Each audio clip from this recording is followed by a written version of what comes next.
Hi guys, we're live. We're live. It's Sunday night on another bloomin' hot summer's evening. Wimbledon's finished. I don't know who won. Actually, I say it's finished. I assume it's finished. They were still playing while I was setting up, and we are here to talk about Transport Fever 2, and probably Transport Fever, and probably llamas, amongst other random nonsense that will get talked about, because I'm joined tonight by a very, very special guest. Guys, put it together for Colonel Failure. You need a theme tune. I've been giving it some thought. I was thinking something along the lines of Skye Storme, Fever Time, excellent. There may be some copyright issues in there, but I think it'll play quite nicely. Yeah, if you get me copyright struck for that. Well, you can prove nothing. Anyway, it's your channel, so no damage done to me. Very good point. So, guys, come on, give it up for the Colonel. You are going to have an opportunity over the next 3 hours to listen to the Colonel and I talking lots of nonsense about the upcoming Transport Fever 2, which is coming up in Q4 of this year. The Colonel has recently returned from a trip to Berlin, which I'm extremely jealous of, because I didn't go. I was invited, but I didn't go. I couldn't make it, unfortunately. No, you And missed out. I missed out big time. And he had the opportunity to not just see Transport Fever 2, but, and in fact, not even to only play Transport Fever 2. He got to sit on a train and play Transport Fever 2. I mean, it doesn't get much better than that. Life goals complete. I've got nothing more to achieve now. And almost suffered a major accident. It wasn't me. You can prove nothing. As is evidenced on video, I was nowhere near the cab. And we've got our first super chat of the evening. Kicking us off, Alex Barton. Good old Alex. Alex is one of my regulars. A £5 donation. Thank you very much, Alex. And he says, do you ever just get the urge to double click something? I think this one's for you, Con. Me, I do it all the time. If there is a button, I'm clicking it. I have no idea what it does. Your trains are on the wrong. Why are we on the wrong side of the? What's going on? What are we riding on here? What are we riding on? Dream. I'm glad you asked me that, Colonel. What are we riding on? We are riding on a particular train for a particular reason. Now, you'll notice, if you count the tracks, we're actually on... There are 3 tracks here, because we're actually riding a heritage line, which is single tracked, which runs alongside the main line. More like a heretic line. Indeedy. But if I actually jump out of this train, you'll see that this train is the Allen Gann. Now, why am I riding on the Allen Gann? Well, if you look up in the top bit of the screen, you'll see Allen Gann's name, because he was the last person to become a channel member, which he did, like, literally just at the end of the last stream, and I didn't announce it, so I wanted to give a shout out to Alan at the beginning of this stream. So, right, so what are we going to be doing in this stream? For those of you who've turned up and you're like what the hell's going on? Well, we are going to be riding around on trains and ships and probably, who knows, like airplanes, buses, trams, you name it, while the Colonel and I chinwag about all kinds of stuff Transport Fever related, and primarily Transport Fever 2. So I tell you what, Colonel, why don't you kick us off with a little rendition of your trip over to Berlin. The trip over to Berlin. Well, indeed. it was rubbish. They had me fly out of Stansted on Ryanair. And I mean, that's a fate worse than a fate worse than a fate worse than EasyJet. No, right. It was great. Actually, a terrific event. I mean, well, you were contacted as well, but the publishers, Good Shepherd, got in touch and invited us over to a press event so that they can tell all of the nice press people all about the nice new game that's coming up. So when I got there, it was basically me and who else was there? Heisenberg from Germany, and oh flipping it, what's his name? There was another German channel there as well. I forget, but that was it. We were the YouTube three, and then 15 or 20 kind of press sites from around the world, and you know it was a splendid day out. I'm avoiding talking about the game, but it was a splendid day out. So we rode on a train pulled by a Ludmilla, for those of you familiar with such things. And she's a very strong woman, but she's a very nice woman. Very good. Well done. Excellent work. That's a Type 232 to you, Squire. Former Soviet Eastern German train. Hang on, I'll crank my volume all the way up. I think you've got control over how loud I am there, amigo. Well, according I can't go no louder. According to my OBS settings, you're the same volume as I am. Right. So this is very strange that they're saying that you're quiet. OBS is talking rubbish. Frankly, that's all I can say on that front. I've already turned you up some. I will turn you up even more. But I'm kind of like just at the top of the green, just going a little bit into the yellow. You're like way up in the yellow according to this now. Well, it doesn't surprise me in the slightest. I've got this cranked to the point that I would never use it personally. So there you go. It doesn't go any louder. No, sorry, I got nothing else for you. No, see now a load of people are saying no, that the audio's fine. Like, what is it with people? I don't know. Anyway, let's move on. Okay, move on.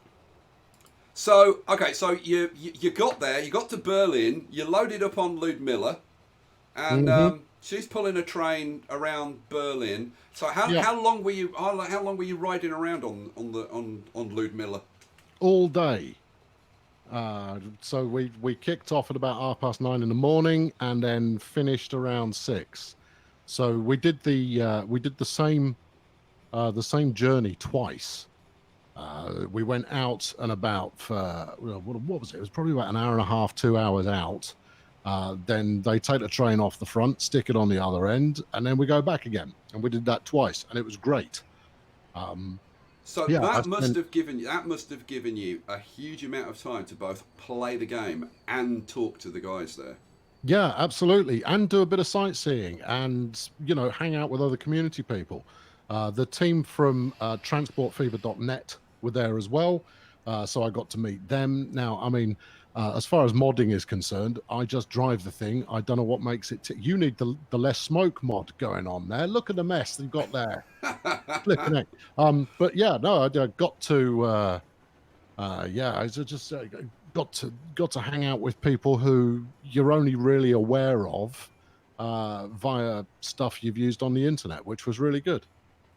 Okay, so since we don't seem to be being asked like too many questions so far, guys, feel free to throw up your questions. I am reading the chat. So I'm going to pose you the first question. If you had to sum it up in like a couple of sentences, what was your impression of Transport Fever 2 when you actually got to play it? Pretty.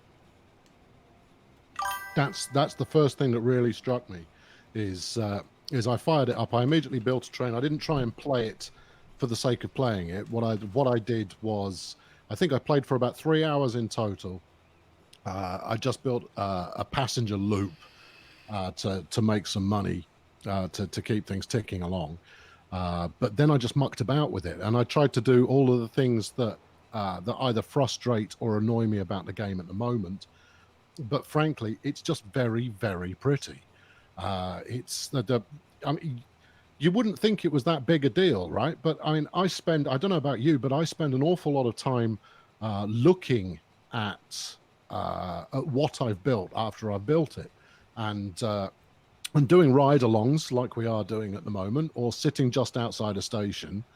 It's really terrific stuff. So yeah, it's incredibly attractive for starters. But my big takeaway from kind of coming away at the end of the day, when I started thinking about it, was actually a lot of these small changes that have been made to the game this time around. is going to result in the game being that much more challenging and more interesting as well. I think the number of lines, I mean, you can get away, let's say you're playing a medium map now, you can get away with, 20, 30 lines in total. You're going to need way more lines and routes going on in the new game to achieve the same level of success. So I think that there is going to be an additional layer of depth and interest to how the new game is going to play. I'm just reading through the questions and kind of picking out like which order I wanna ask these. This is a good question. I'm just trying to see. I'm just trying to remember who asked it now. Matt 1, 2017 asks, what are you both excited about Transport Fever 2? And I think that's a good place to start, because when I first heard of Transport Fever 2, I was just very excited. But that's a good question. What were you excited about when you first heard that it was coming out? Nothing. It was. No, sorry, Matthias Ringel just said, was it Zwergtube who was the other German channel? Yes, it was. No, I wasn't excited about it at all. Purely because, well, firstly, I knew it was going to come. From conversations I'd had with Tom via Discord and so forth, it's like, it's not like they were going to make a first-person shooter as their next game. It was obviously going to be a new transport game. But no, I don't get excited about new game releases very often. Not until I actually have it. So, it's more about there's a new one coming. Good. Excellent. Can't wait. Let me at it. I'm good to go. What I was excited for, and this is before I knew what was coming. The things that I wanted in the game were, I wanted more control of the environment. So I wanted better terrain tools. I wanted to be able to make the map even prettier than it is now. And you can make the game look pretty darn pretty now. Yes. But I wanted more control of that, and probably performance enhancements, because the one thing that I do get a little bit ticked off about, and I think a lot of other people do, is that you start off and it's all exciting and everything runs fantastic, and then you put so many hours in, and we're talking potentially hundreds of hours into it if you're playing a big long game. Yeah. And then you get to the end game and your frame rates are rubbish. But that's always going to be the case. The only question is, at what point exactly does that occur now? I mean, we're partly to blame for this, because we build on the most exciting looking nice big maps with an awful lot of scenery, and someone's gone absolutely mental with a tree gun painting over the whole thing, and then you're trying to make the most effective network possible, so you're building cities as large as you can, and you're running a ton of vehicles all over the place. Is it any wonder that it grinds to a halt? Absolutely not.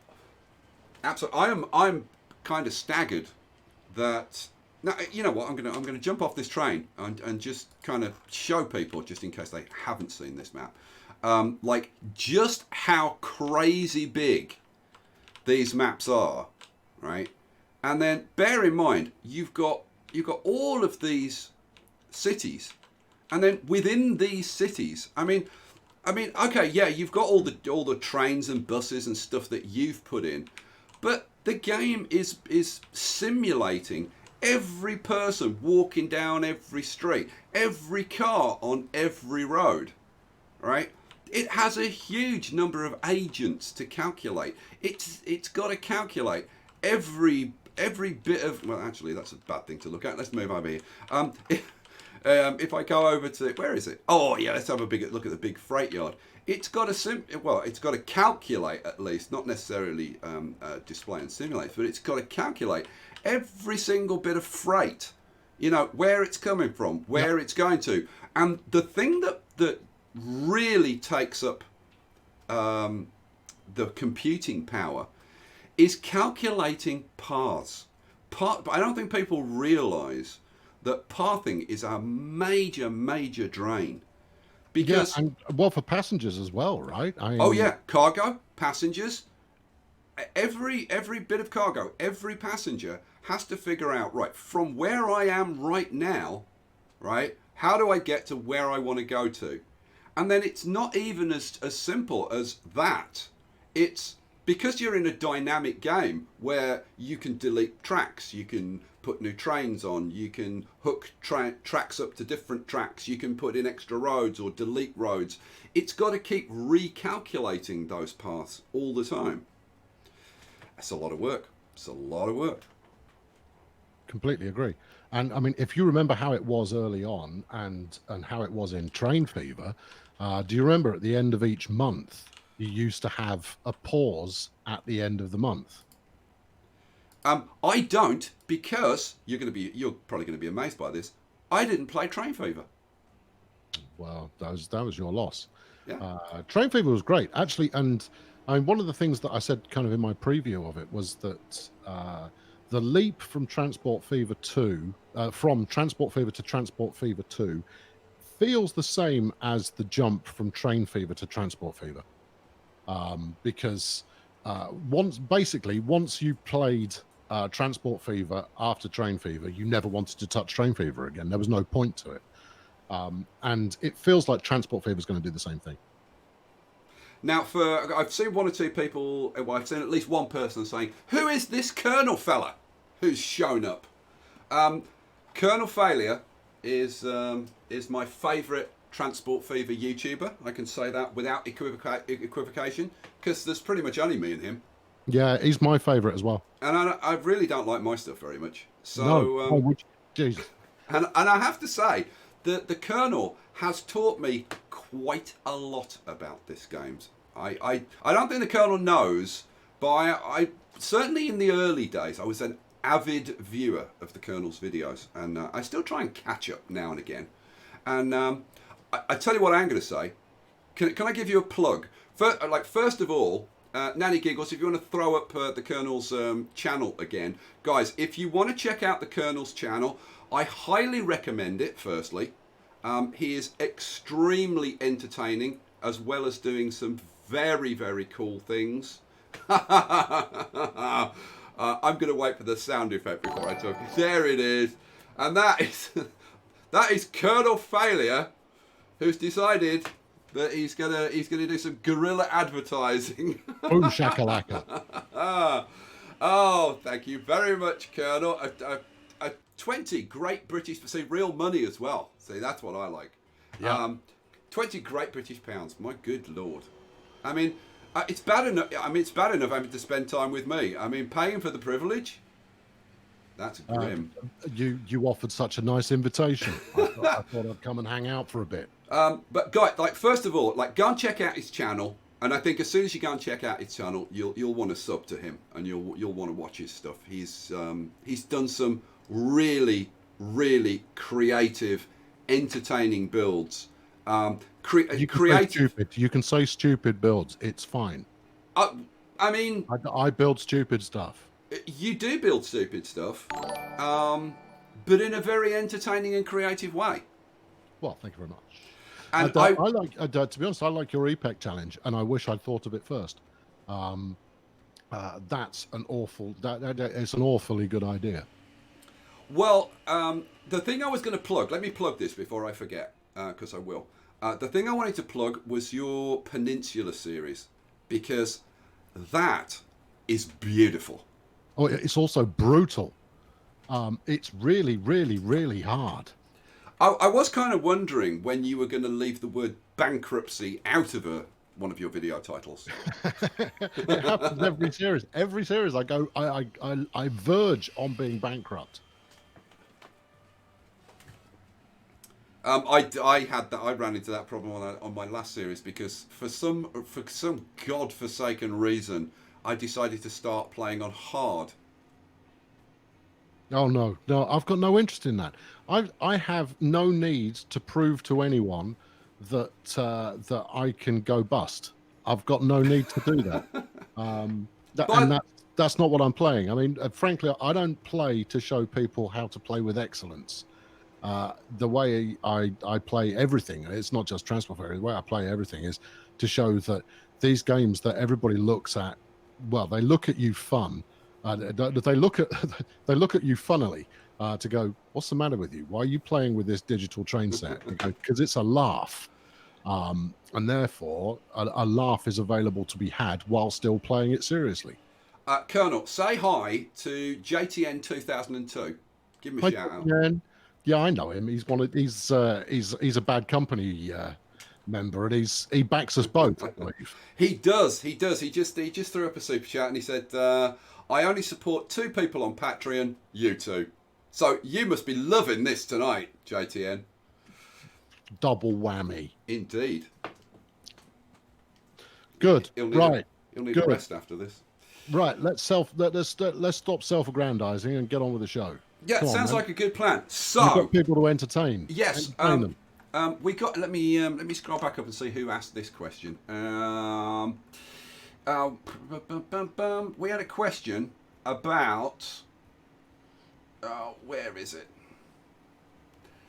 You know what? I'm going to change the question. I'm going to ask you a different question because I want to jump into one of the nittier grittier bits, and that is about the industry changes, because I think this is going to be one of the most significant changes. You're going straight for the jugular. Oh God, yeah! I want to jump in and get to the meat. Stuff till later to try and keep people stuck around. Oh God, no! Burn the good stuff right at the beginning. Why don't you? Oh God, yeah. So, right. for anybody that doesn't know, and I'm going to plug the Colonel again. Keep on. Yeah, he did. I paid me money. Get on with it. He did. I mean, a seriously excellent video about his little journey on this press trip, and talking about the game and his interview with one of the developers. And I have to say, Colonel, I found it very, very insightful. I thought that the questions that you asked and the things that you put to the developer, you'd obviously given some good consideration to, unlike the kind of rubbish that I usually talk about. And one of the biggest changes coming up in Transport Fever, I'll actually illustrate this while I'm explaining it. In the current Transport Fever, if I pick any piece of industry like this farm down here, for example. You have a production number, right? And production is just driven by, is there some demand? If there is enough demand, I will just keep producing and increasing until I get to my maximum limit, and that's it, right? Or until the line becomes saturated in some fashion. Yes, as long as that chain keeps moving. Because if at any station, or I think there's actually a maximum amount of goods that you can have outside the factory at any moment in time, and if you exceed that, then it will diminish production.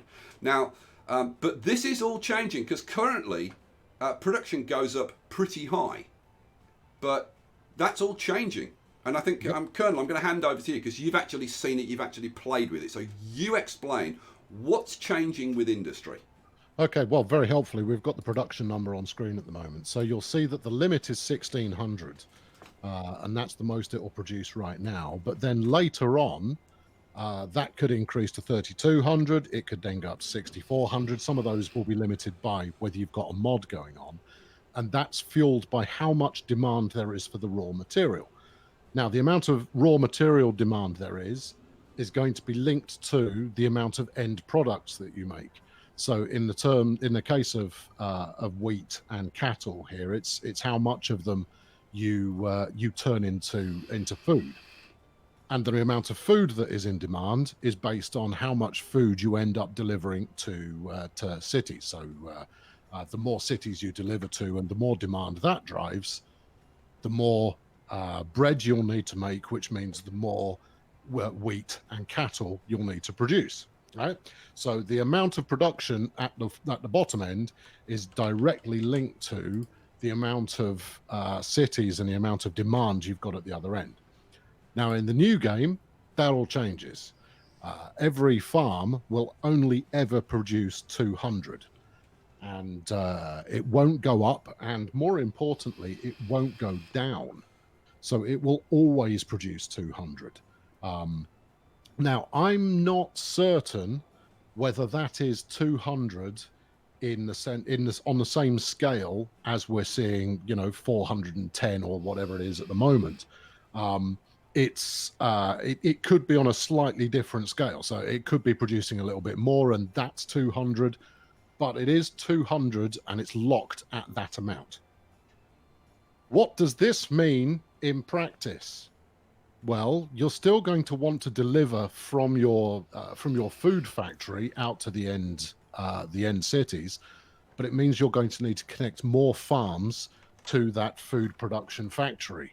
So at the moment, as you can see, I mean, look at all these trucks. This is an obscene number of trucks that are hitting up one farm, and that's one line.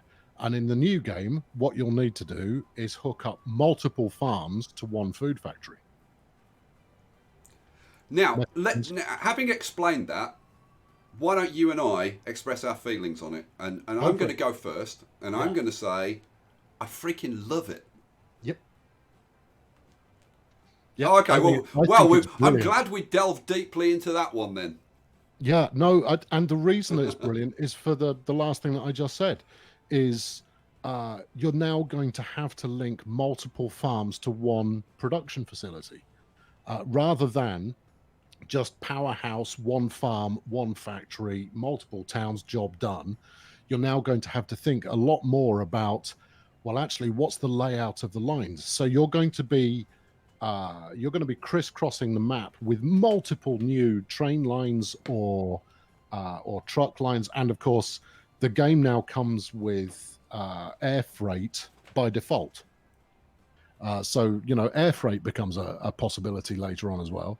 But as such, you are going to need a lot more rail and road traffic in order to create the same amount of output in terms of food, or in terms of oil or whatever.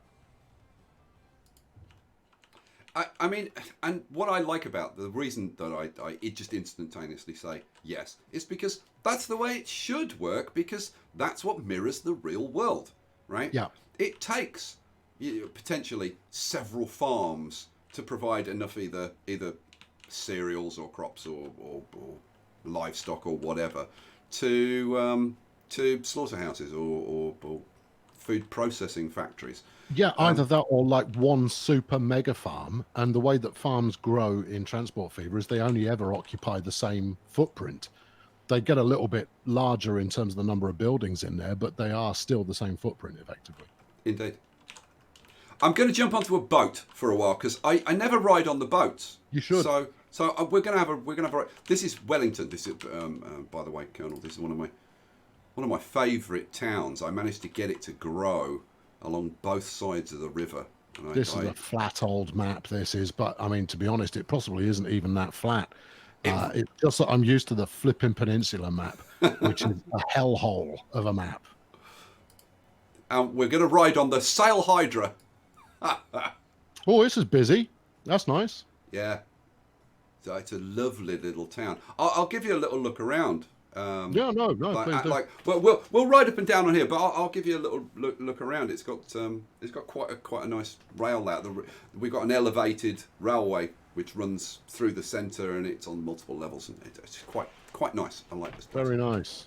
But yeah, I mean, it is one of the things about the game, because Transport Fever. You and I know this because you said this in the interview. You and I both see Transport Fever not really as a game per se, no, but as a sandbox. It's a virtual train set. Yeah, absolutely. And what I like about it is that you're held accountable for your. I mean, I always play with finances turned on, so even if I'm cheating and I'm using the pork barrel mod. Or anything else that gives me a little bit more cash, I still have to try and make it profitable. So it's a train set with rules, which I really enjoy. Yeah, absolutely. But I think to widen the appeal and to supply, I do like games as well as sandboxes. I do like games, and the ability to combine a little bit more game with the sandbox is something that I would like wholeheartedly support. So the idea of making it a little bit more challenging, but more importantly, just forcing you to be a bit more varied and a bit more expansive, Right. and not relying on the same old cookie cutter strategy every time, really appeals to me. I've got a couple of things that I need to pick up in the comments. First of all, the guys are horrible to me. They make me put in naughty names on like the vehicles and Yeah, but you're stuff. obliged to do so, though, are you? And That's no, on you. no, That's but not you. yeah, I It's your house, man. Your rules. I maybe do Don't them, let 'em push you encourage around. them. It's probably my own fault, but I'm going to blame them because hey, it's my playground. So yeah, and that I think a couple of streams ago they got me to put in a boat called Pictures Pillows. One of my assistants, as well as Nanny Giggles, we have Picture Perfect on here, and Corpsatch just said, take a ride on Pictures Pillows. Well, wouldn't we all like to do that? But moving very rapidly along. I see no problem with home furnishings. There was another question. I've lost it now. I'm rubbish at reading the comments, by the way. I'll point that out, Colonel. So, yeah, like if you want to read the chat and pick up on anything, feel free. No, I'm enjoying you fumbling around all over the place trying to find a comment that you like the looks of. So Desmond Blenio says, like, will the AI take that productivity and demand into account when it creates a map? And I don't know the answer. You might be able to answer that, but I'm pretty much assuming yes is going to be the case. So if you think about map generation in regular Transport Fever, every map that you generate, so you just bang a key in and it will generate the map. It always puts every industry. It always puts every industry. I've said it already. Yeah, it always puts everything in there that you're going to need. So it's not like you'll have a quarry but then no construction material factory. So it's going to operate in the same kind of way. And obviously everything is balanced out so that you are only going to need what it's providing you by default. Now, I mean, we'll probably come onto map editing in a bit, I would imagine. Oh yeah. But it's only when you start really mucking around with what you've got on the map and how you're tinkering with it, only then are you likely to run into any kind of a problem. We're actually going to come on to that right now because Alex Barton has thrown up another super chat, another £2. Thank you very much, Alex, and asks the question: is it easy to titivate scenery? And I'm assuming he means in Transport Fever 2. He might mean in City Skylines, but if he does, he's in the wrong conversation. What the hell does titivate mean? Oh, what? Titivate, missus? Oh no. No, titivate ye not. Oh dear. We were actually giggling about this before, guys, saying we've separated at birth. Yeah, it's all too much. So I'm googling it. I don't think it's a word because my titivate. It titivate's a word. Make minor enhancements too. Oh. No, hang on. It's not titivate. It's titillate, isn't it? No, titivate is a word as well. It is a verb. Yes, titivate, verb, make minor enhancements to. No. Therefore, is it easy to make minor enhancements to scenery? Yes. Next question. I mean, I'm going to expand. I'm sorry, I'm going to expand on that because this is my thing, and at this point, I'm just going to temporarily jump off this boat because scenery. It kind of is. It is my thing. I'm going to go over here to the Chudley Valley, the famous Chudley Valley, and just have a little look down here because this is something that I've put like quite a lot of effort into. Now, how easy is it going to be to achieve this kind of effect in Transport Fever 2 compared with Transport Fever 1? And the answer is, just based on looking at the dev blogs, oh my God, so much easier, because so much is actually built into the game. So for example, if you want to create these kind of patchwork fields and whatever, you don't need to go and install a mod to do it. You've got a whole bunch of textures in the game, right? 256. Oh, you beat me to it. I did watch your video, so I do know these things.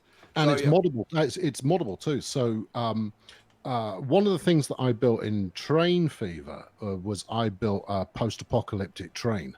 So it was rusted to hell and it had barbed wire on the windows and all that kind of things. And I started experimenting with making a post-apocalyptic map set as well. And I came close. The only thing I couldn't fix was the fields. So you'd have this grey bombed out landscape, but it would still have the fields on the top. So I was kind of working on it as a full conversion idea, and then it occurred to me just how much work that was, so I stopped doing it. But what this means in effect is that you get a paintbrush now, much as you will have presumably you're using the farmer mod to create these fields. I'm actually using Painter. Okay, same. I think farmer is the farming equivalent of painter. I think it's the same mod two ways. It is. But yeah, in the same way you will have painted these fields, you now get to just use that as a default tool set within the game itself. And you are now able to edit the terrain in so easily compared to how it used to be. Yes. Yeah, it's ridiculous. So because it's not enabled in the UI yet, and I didn't get an answer from Tom when he was giving me the demo, but right now you can change one line in a script and you get the full editing tool set in a live game. So that means that you can change the shape of rivers, you can raise mountains up far easier than just using the standard terrain tools. But you can do that in-game. More than that, you could do it while the game is still in motion. And apparently you can do that with so many things. Like, for example, adding, like, not just industries, but adding whole cities. Yep, absolutely. Bang a new city in while the game's still running. I don't recommend it. I mean, don't get me wrong, the kind of the alpha stage build that I was playing handled it like a boss. I was playing on a laptop and I went, I'm going to crash this. So I ran it at full rip and I just started spamming cities all in one area on top of each other. And the game just went, yeah, what's your problem? And the roads were all laid out absolutely perfectly, and the towns all appeared. It was only after about 4 or 5 that it just went like, hang on a sec, need to have a think. Yeah, no, okay, you're good, carry on. Corpse Hatch, $2 super chat. Thank you very much, Corpse Hatch. Corpse Hatch, one of my... I don't know whether Corpse Hatch is on your channel as well, but he's like very much a regular on mine. And he wants a train named the Titivator. So, actually... Correct. He wants an aeroplane. The Titivator Aviator. See, that's quality. Who was asking for that? That was Correct. Oh, he chose that to spell his name. I'm assuming it's a him. Then again, I've looked at my channel analytics, and if it is someone other than male, they're very much in the minority. We're going to ride around on this track for a while on the Titivator. But I will point out the rules for anybody who's kind of new to this. If you'd like to get your name in the game, if you'd like something named like a train or a plane, oh yeah, then yeah, throw up a super chat, and you can have your name on pretty much whatever you want. It kind of scales a little bit. You're a performing video monkey, much the same as I am. Stick a tenner in the jar and I'll do a little dance. I will. I've got my little fez on. Yep. Perfect. I've got my little waistcoat and I've got braids around the bottom of my short trousers and stuff. You've got your cymbals? I have. Oh, yeah. Excellent. Yeah, $2. I'll do pretty much anything. Just ask Nanny Giggles. I don't hear any giggling, so she must be muted. No comments. No comments. So yeah. What the hell were we talking about? The modding and landscaping and the terrain editing and so forth, and the creation of fields and whatnot. Since we were just on a boat, before we go back to that, there was a question. Do they crash into each other? Yeah, have they sorted out the... It wasn't explicitly mentioned, and I didn't check it, so my assumption is yes, they probably do.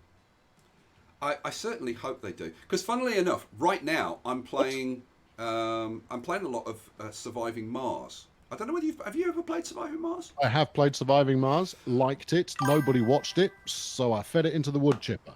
Yeah, I mean it's very similar for me, to be honest. But I am just enjoying the game so much at the moment.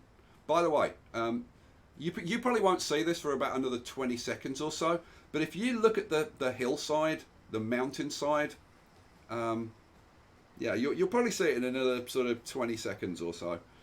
The shadows flickering and whatever. I hope that's something that's going to be a lot. I'm going to do it a lot now, so you can definitely see it's up on that hillside up there. Yeah, you can see that flicking, the shadowing. Now I know that you talked about the shadows. Exactly what you mean.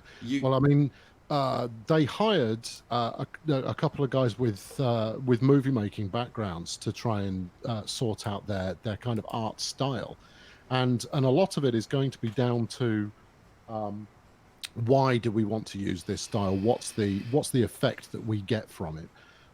So yeah, a lot of these things are going to be ironed out. They've spent a heck of a lot more money on the second game than they did on the first one. I mean, the first one was...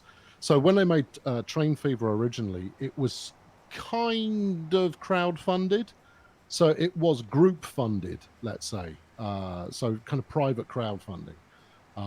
And from the money they made from Train Fever, they reinvested all of that into Transport Fever. Oh, I've got to interrupt you, Colonel, because we've got a new channel member. Welcome to Vincent Shanks. What a great name. Vincent. Wouldn't you love to be called Colonel Shanks? No. Awesome. Vincent, thank you so much for joining the channel. It's very much appreciated. You know what? This is something we'll probably talk about probably later in the stream. Certainly something I want to talk to the Colonel about. And that is just generally the life of a YouTuber. And we were kind of having a little bit of a chat earlier on. What life? And the support from you guys. This is something that I've become more conscious of recently. Especially since I've been doing live streaming and the sheer volume of donations that you give.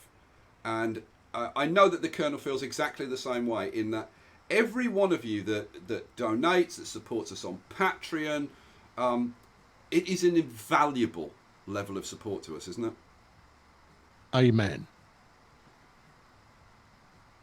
So trust me, you guys, it's not taken for granted. It really, really isn't. It's very much appreciated. And if you are thinking of becoming a channel member, then I'll just take you through the perks quickly.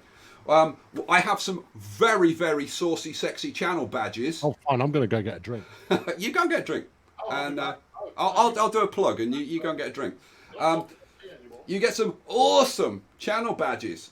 These are loyalty badges, so the longer you're a member, the higher you go up in the badges. We start off with the 3 silver badges, and you eventually progress to the gold badges, and eventually you get the epic purple badge with the full gold wings and everything, which is all very cool. You get the custom emojis, you get immunity to slow mode, which is something that's probably going to be very useful in the future. And you get access... Probably the biggest thing, you get access to my Discord stream, my Discord server, and I am on Discord after every live stream. Oh yeah, I will be on Discord after this live stream. I was on Discord last night after last night's live stream. So there you go. Right, let's get back to the blooming game. And I can read out a super chat from Desmond Blenio, $2 super chat. Thank you very much. He says, any space on the map for a GG-1? Hell yeah. always room on the map for a GG-1. In fact, that looks very much like a GG-1 coming towards us right now, which apparently I can't click on. Oh, I was going to click on it, but I can't. All right, let's go. Let's pick one of these. Here you go. Train 53 is now going to be GG-1. Boom. There you go. And it's that simple. You throw up a super chat, I'll put your name in game. So, am I going to... Yeah, well, we'll ride back on the GG1. Although, you know what? This is kind of a cool bit, this bit. So I might go back to it. Can I get back on the titivator? Yeah, I can if I wait for it to come out of the tunnel. Come on, come out of the tunnel. Where are you? I love the fact that you can actually look into the tunnels now. That was a very good change to the game. So we're back on the titivator. I'm going to go back into first person. I'm really looking forward to decorating this part of the map because, and I'm going to improve this line. I kind of generally like it, but some of these things are like a bit too high and stuff like that. So, but when this is all decorated up, I think this is going to be awesome. Actually, I may be jumping off here because I think we've got a bit of a traffic jam going on here. Yeah, we've got a bit of a traffic jam going on here. Oh, this is something I'm going to have to sort out. I didn't know that was going on. That's a new thing.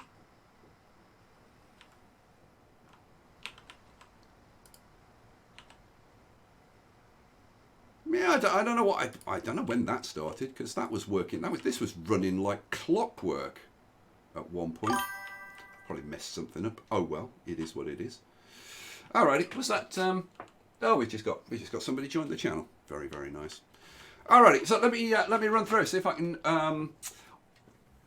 Somebody said, have speed limits increased? I don't know, but that's one for the Colonel because I haven't played, so I don't know. But I wouldn't have thought so because speed limits should be like real world speed limits. So I should think they would be pretty much what they are in the game right now.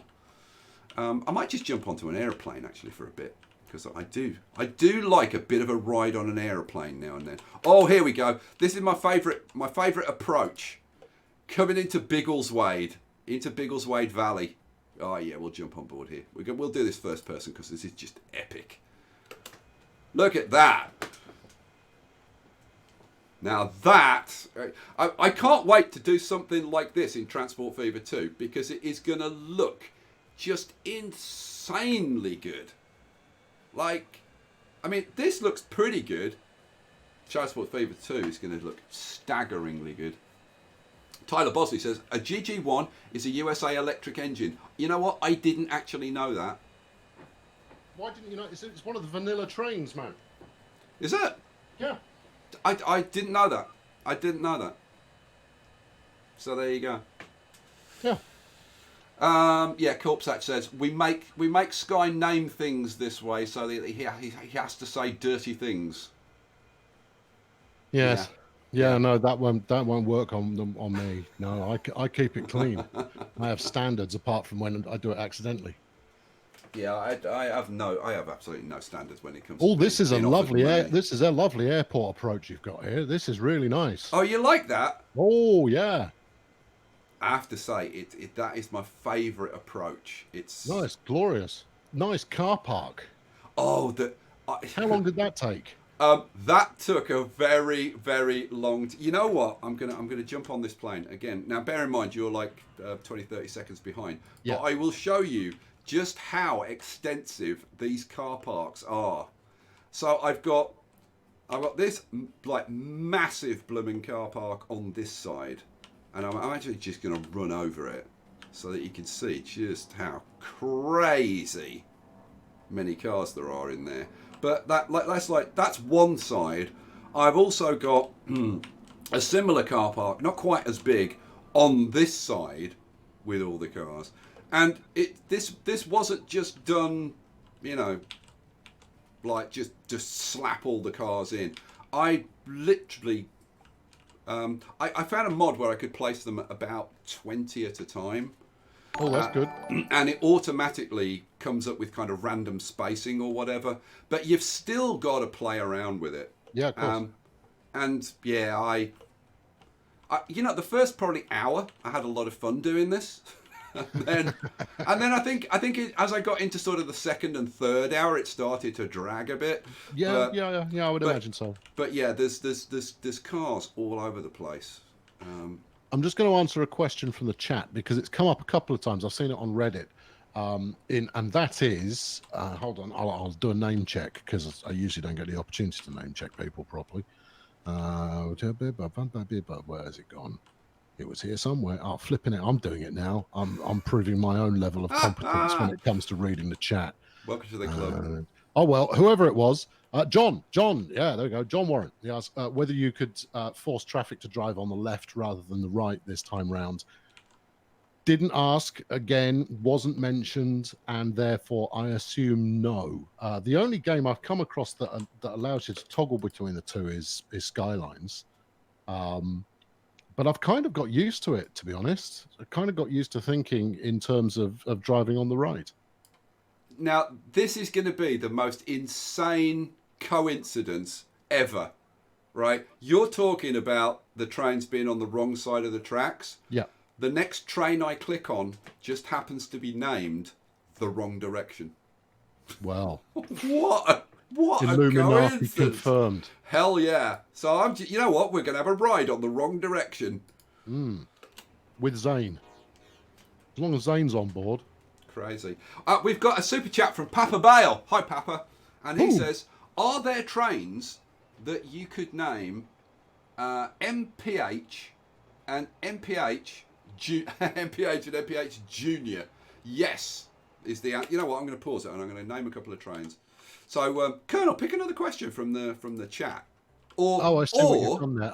Did I just get flipping volunteered for this kind of stuff? There's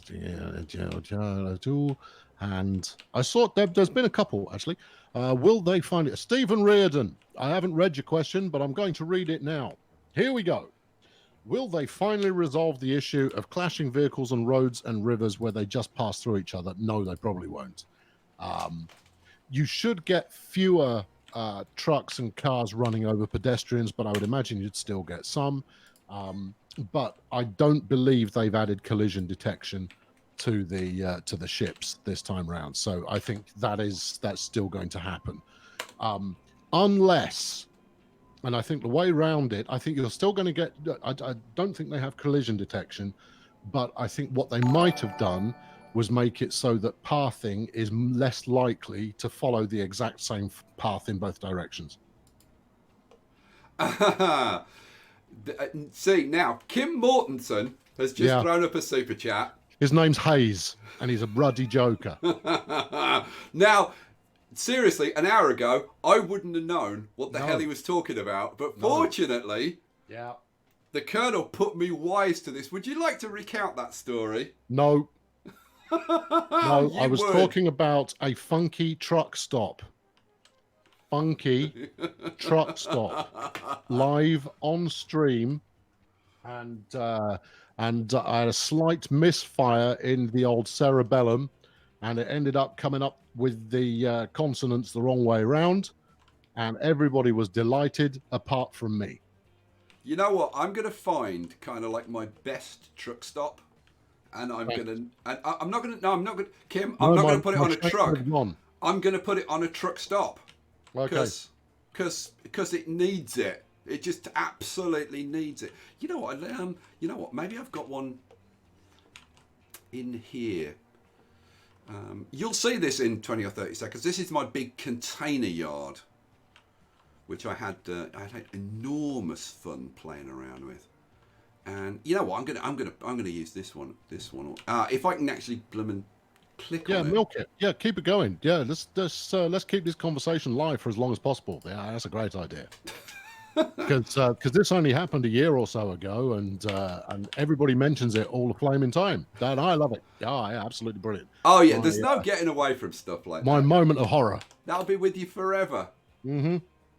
So this is the Trunky FK stop. Oh no, you're not going to do it to me. No, you've got to switch your brain on before you even go anywhere close to pronouncing that. So there's the trunky stop is what I'm going to call it, because I actually like my YouTube license. So there you go. You're in, Kim Mortensen, you naughty man. That's all right. He's he quite happily splashes the cash and is a member of bad company. So so that's all good. I accept a certain amount of abuse, as you do, from people who put their hand in their wallet once in a while. Yeah, because they're absolute diamonds and we depend on them.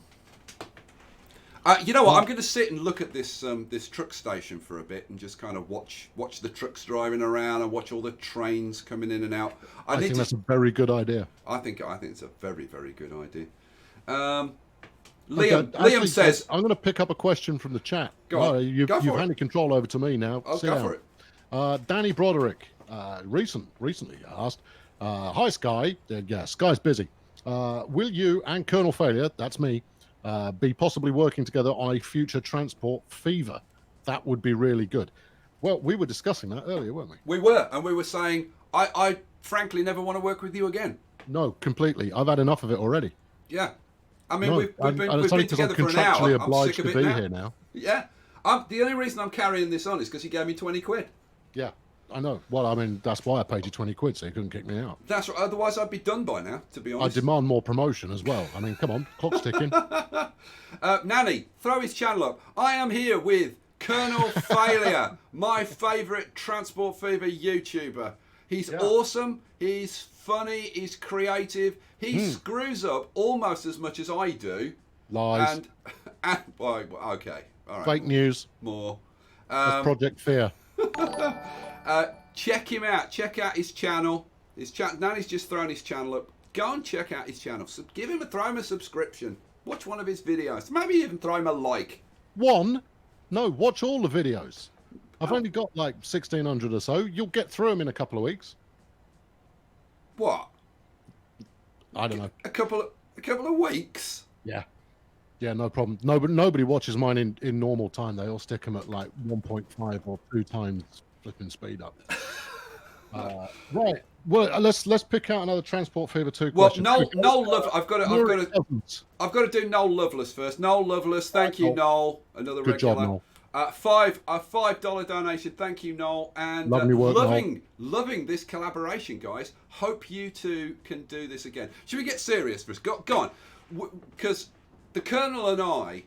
Would it be fair to say, Colonel, that now we actually spoke for the first time, like.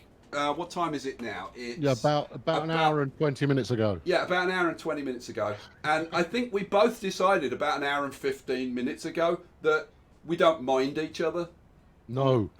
No, whereas previously there'd been a somewhat Cold War status between the two channels of fighting over who was the best Transport Feverist. And therefore refusing to acknowledge that the other one existed. And wasn't that a comedy of errors? Yeah, absolutely. Despite the fact that 90% of people watching both of them. Let me do these super chats. JTN 2002 again, another $2 donation. Thank you very much, JTN. You should cameo on each other's ride-along videos. That's a nice idea. That is a very nice idea. Steve Moray. Steve, I think you might be a first-time super chatter. If so, thank you very much indeed. £5 super chat. Any chance? Don't let him anywhere near your pies. Oh, is he one of yours? Yeah, he's the catcher for Bulldozer Power. Okay. And that meant so much to me. Any chance of a rail goods station called Do Not Demolish? You know what, Steve? Seeing as you're one of the colonels, and I tell you what, if you like, he's probably sitting there thinking, I've been a regular. I've talked to you like 1,000,000 times over the last 5 years. and I'm not going to watch him anymore because he apparently doesn't pay any attention to his viewers. If that's the truth, Steve, I am so sorry. But I'm going to try and make up for it by giving you one of the best freight stations on the map. This is my kind of mega container station, and I'm going to give you one of these. And I don't think any of these are named. No. Move your cursor a little bit so you're not highlighting it. Oh. You have to wait about 30 seconds though before you actually see it. So I'll leave it off for a little bit so you can have a look. There you go. I'm gonna name one of these. So I'm gonna give you this one. This one's closest to Shep Shed, which is I think Shep Shed's my favourite place out of these three. So I'm gonna give you this one, and this one is gonna be called. What did you want it called? I can't remember now.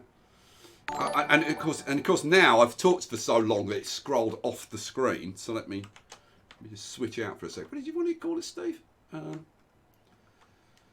You wanted it called. The Do Not Demolish. Yes, we can do that. Corpse Hatch, another 250. He wants anything named. Oh, see, this is mine. The Children Cave incident. This is all on you. See, the second you allow this kind of behaviour to go on, then that's all you're going to get. I know. You started it. I'm sure you don't know about this. This was when I was playing Frostpunk, which is... Right. I did one episode, nobody watched it, I stopped playing. Wood chipper. Awesome game. Absolutely. I have never played a game like it that made you feel cold just by watching it. It was so evocative, wasn't it? Anything named the Children Cave incident. I'm trying to find something remotely children or cave-ish. It's flipping not like the two Ronnies. Oh God! Stop you, Dazza. God help us if it is. You know what? This one will do. It's more like Smith and Jones. A lot more like Smith and Jones. Except we're both Smith and Jones at the same time. Yeah, the Children Cave. I played like really nicely, like saving people's lives and not getting people killed, and then I came to this cave where there were 34 children, and at that moment in time, I just decided that was just a step too far. So I left them to freeze to death in the cave. Seems reasonable. And well, that's what I thought, you see, but apparently that was not popular. The Children Cave incident. So there we go. And really, they saw that as being a bit on the harsh side, huh? They did, and I tell you what, I must admit, I did really kind of feel bad, like when I was doing it, but some people really got upset. I got some quite harsh comments. People going, "Oh my God, you heartless bastard! How could you possibly leave those poor children to die?" And I did have to kind of remind a few people, you do realise this is a video game, right? I just had I put up a video on Hunter Call of the Wild on Friday. I was really quite pleased with it because it's quite funny. But the number of comments from people saying like, "No more games about killing animals, please." I kind of go, but I've killed animals all over the place in other games, and it's never registered any kind of a complaint at all. It's really interesting how people respond to stuff. Yeah, I've got to say that the only game that I've ever played where I didn't feel bad about killing animals was when I played Kittypocalypse. This is not one with which I am familiar. Oh, if you haven't played Kittypocalypse, I can heartily recommend it. We've got a couple more super chats I need to read out. Alex Barton, another £5 British sterling, and quite right too. Thank you, Alex. Skye, you say you don't have standards, but you wouldn't name a boat full of seamen, or the other thing that he's just said. You can read that for yourself. He's right. In my ever-growing fleet of vehicles. Yes, that is true. I did draw the line when we got to there because it was getting a little bit saucy. And then Dazza, I love this name, Dazza T Arab. Dazza T Arab. A £2 donation, and he says, "This is like the two Ronnies in 2019. Brill." Well, you know what? I do agree with the Colonel. I think it's more like Smith and Jones, but two Ronnies, I wouldn't be upset about that. Lance Burke, hey Lance, how you doing? And he says, just tuned in, and lo and behold, my two top gaming YouTubers are on the same stream. Well, I didn't realise Jacksepticeye was in here. Oh dear. Was Mrs. Miggins part of the Cave of Children? Not as far as I know. No, probably. Anytime a house gets bulldozed, someone in the comments will find a way for it. In fact, it's quite often me as well. Will find a way for it to have been Mrs. Miggins who was resident there. Okay, actually, this is going to, this comment is a good one because it's going to touch on a couple of things. So, what I'm going to do, I tell you what, I'm going to go to the busiest place on this entire map, and we're going to sit and have a look at this for a bit because seriously, I can look at this for quite a while because it's just so epically busy. But this question is going to open up a couple of good things. So. Nomad, an extremely generous $10 donation. Thank you very much, Nomad. He says, big dog. Long-term lurker on both your channels. Keep the great content coming. He says, can you both do a series of an actual multiplayer game that was great on either of your channels, like PUBG or Stardew Valley? Yes. There you go. That was easy. I'll tell you now, Nomad. The Colonel and I seem to be developing an affinity, and now this could easily turn into a two Ronnies situation. Steady on. Where we basically, because obviously he's the funnier one, so I'll be hanging on to his coattails for the next 25 years, living off his reputation, and no, that's fine. And now Daniel, oh God, Daniel is, I have some staggeringly, I regard anybody that donates even $1 as generous. But I do have some people who just take it to a whole new level. Daniel Rivera. Come on, man, get it right. He's just chucked a good amount of cash at you. $25. Thank you very much, Daniel. And he says, my two favourite YouTubers on a stream. Yes, I tell you what, I've got the feeling that this is not the last time. So no, I don't think so. And Dazza T Arab says another £2 donation, and he says, okay then, Smith & Jones in 2019. Yes, indeed. So let's talk collabs for a bit, because it seems like people want us to talk collabs. So. All right. Like, what could we do?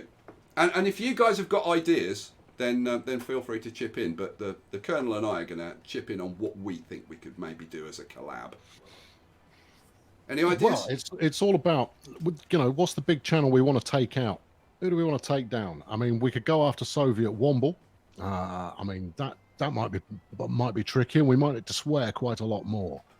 But he's quite funny. Do you think we could set our sights that high? Why not higher? The eventual goal is to take down T-Series, obviously. I'm going to start getting my my Bangra dancing down, so that we're all good to go. So if you want to start learning some vocal lines, that'll be very helpful. I'll brush up on my Punjabi. Yeah. A satisfactory collab from Joel TT1. Yes. That could possibly work. The only problem with Satisfactory is the same problem that you have with Factorio, which they are fantastic games to play. They are horrendously awful to watch, unless you are Josh at Let's Game It Out and he's just destroying the entire place. Have you come across Josh yet? No, I haven't. Oh well, you'll lose an hour or so in watching his videos. My God, he's funny. Very, very, very, very, very funny. I've got some super chats I've got to read. Trent Haug, a very generous $5 donation. Thank you, Trent. Another regular Trent, and he says you two should swap accents. I think what he means is we should impersonate each other. Well, no, I won't, because the thing is, I'm quite easy to rip on. Because all you kind of do is you get real close to the microphone and go, and that's me, right? The best I'd do, I would have to back up from the microphone a bit. I go, all right, guys, how's it going? We're going to be talking about this today. I can't really do the accent. Oh, easy to rip on or what? Yeah, I know, but you like calling everyone guys. That's not my mojo. So that's the word that I latch onto as a how to Skye Storm. But no, I'm barely comprehensible most of the time, and umming and ahhing left, right, and centre. Yeah, I do that as well. But I think that's part of our charm. So, Noel Lovelace, I've got to read these chats out because these super chats are coming in thick and fast now. Noel Lovelace, $2. Thank you very much, Noel. He says, don't starve together for my recommendation. You know, I'm going to say, like for collabs for right now, unless somebody comes up with something like really staggering, it's going to be Transport Fever. Well, I think a ping pong Transport Fever series is almost a given. Yeah, I would think, you know, handing over the save and so on, I think that would be pretty straightforward. To talk about Don't Starve Together, I don't get on with the art style for that stuff. The art style makes me feel uncomfortable, and I couldn't tell you why it is. It's obviously something subconscious on my side of things, but I've tried it, and it just makes me go,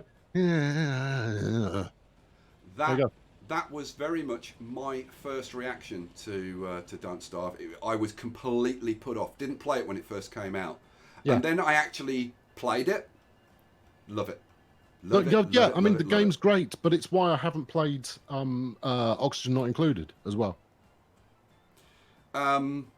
Because I got over Don't Starve and realised that I shouldn't be put off really great games just because I don't like the art style necessarily.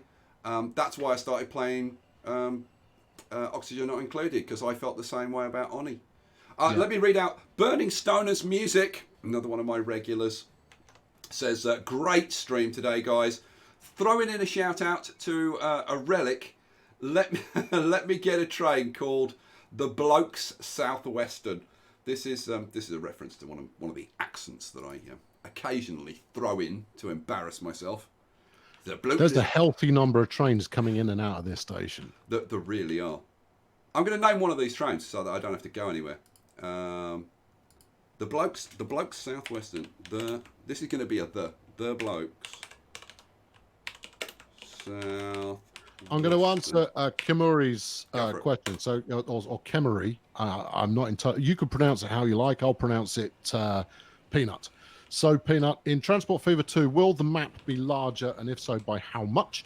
No, the maps are going to be more or less the same size, but in the same way as in regular Transport Fever, you do have the option to unlock supersize maps, and obviously the performance you get out of that is going to vary significantly.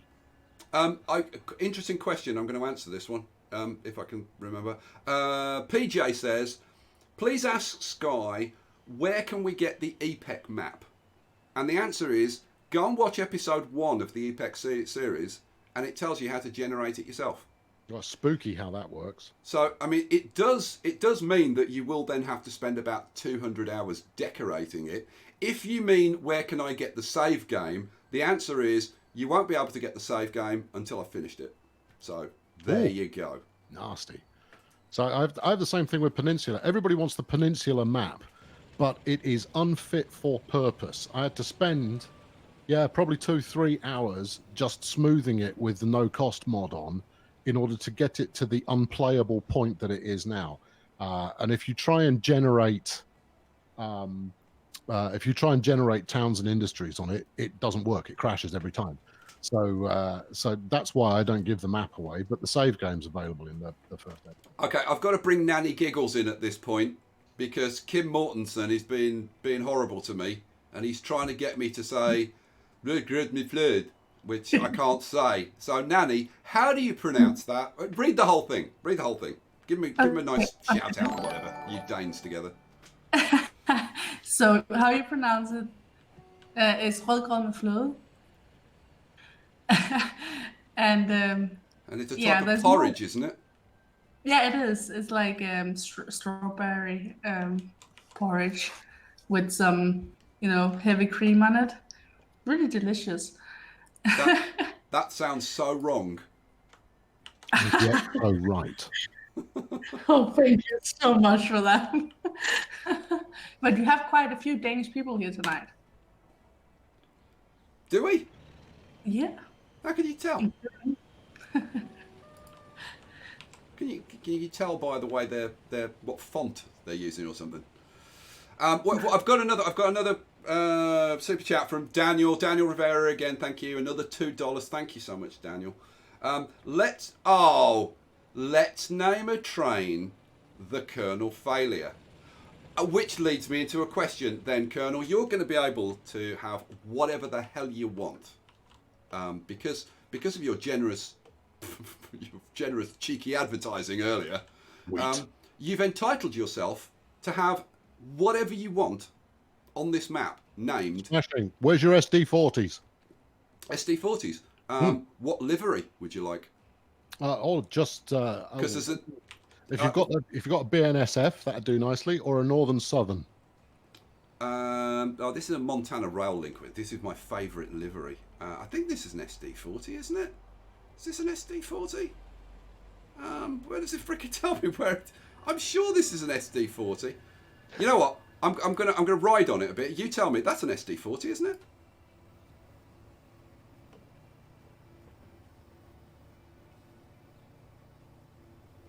This one's While the you no. figure out what train it is, because obviously I'm stream lagged. You'll see. I'm riding on it. More like a GP70. Sadman Plays is asking, what kind of hardware would we need for Transport Fever 2? Remember how we're supposed to be talking about Transport Fever 2 here?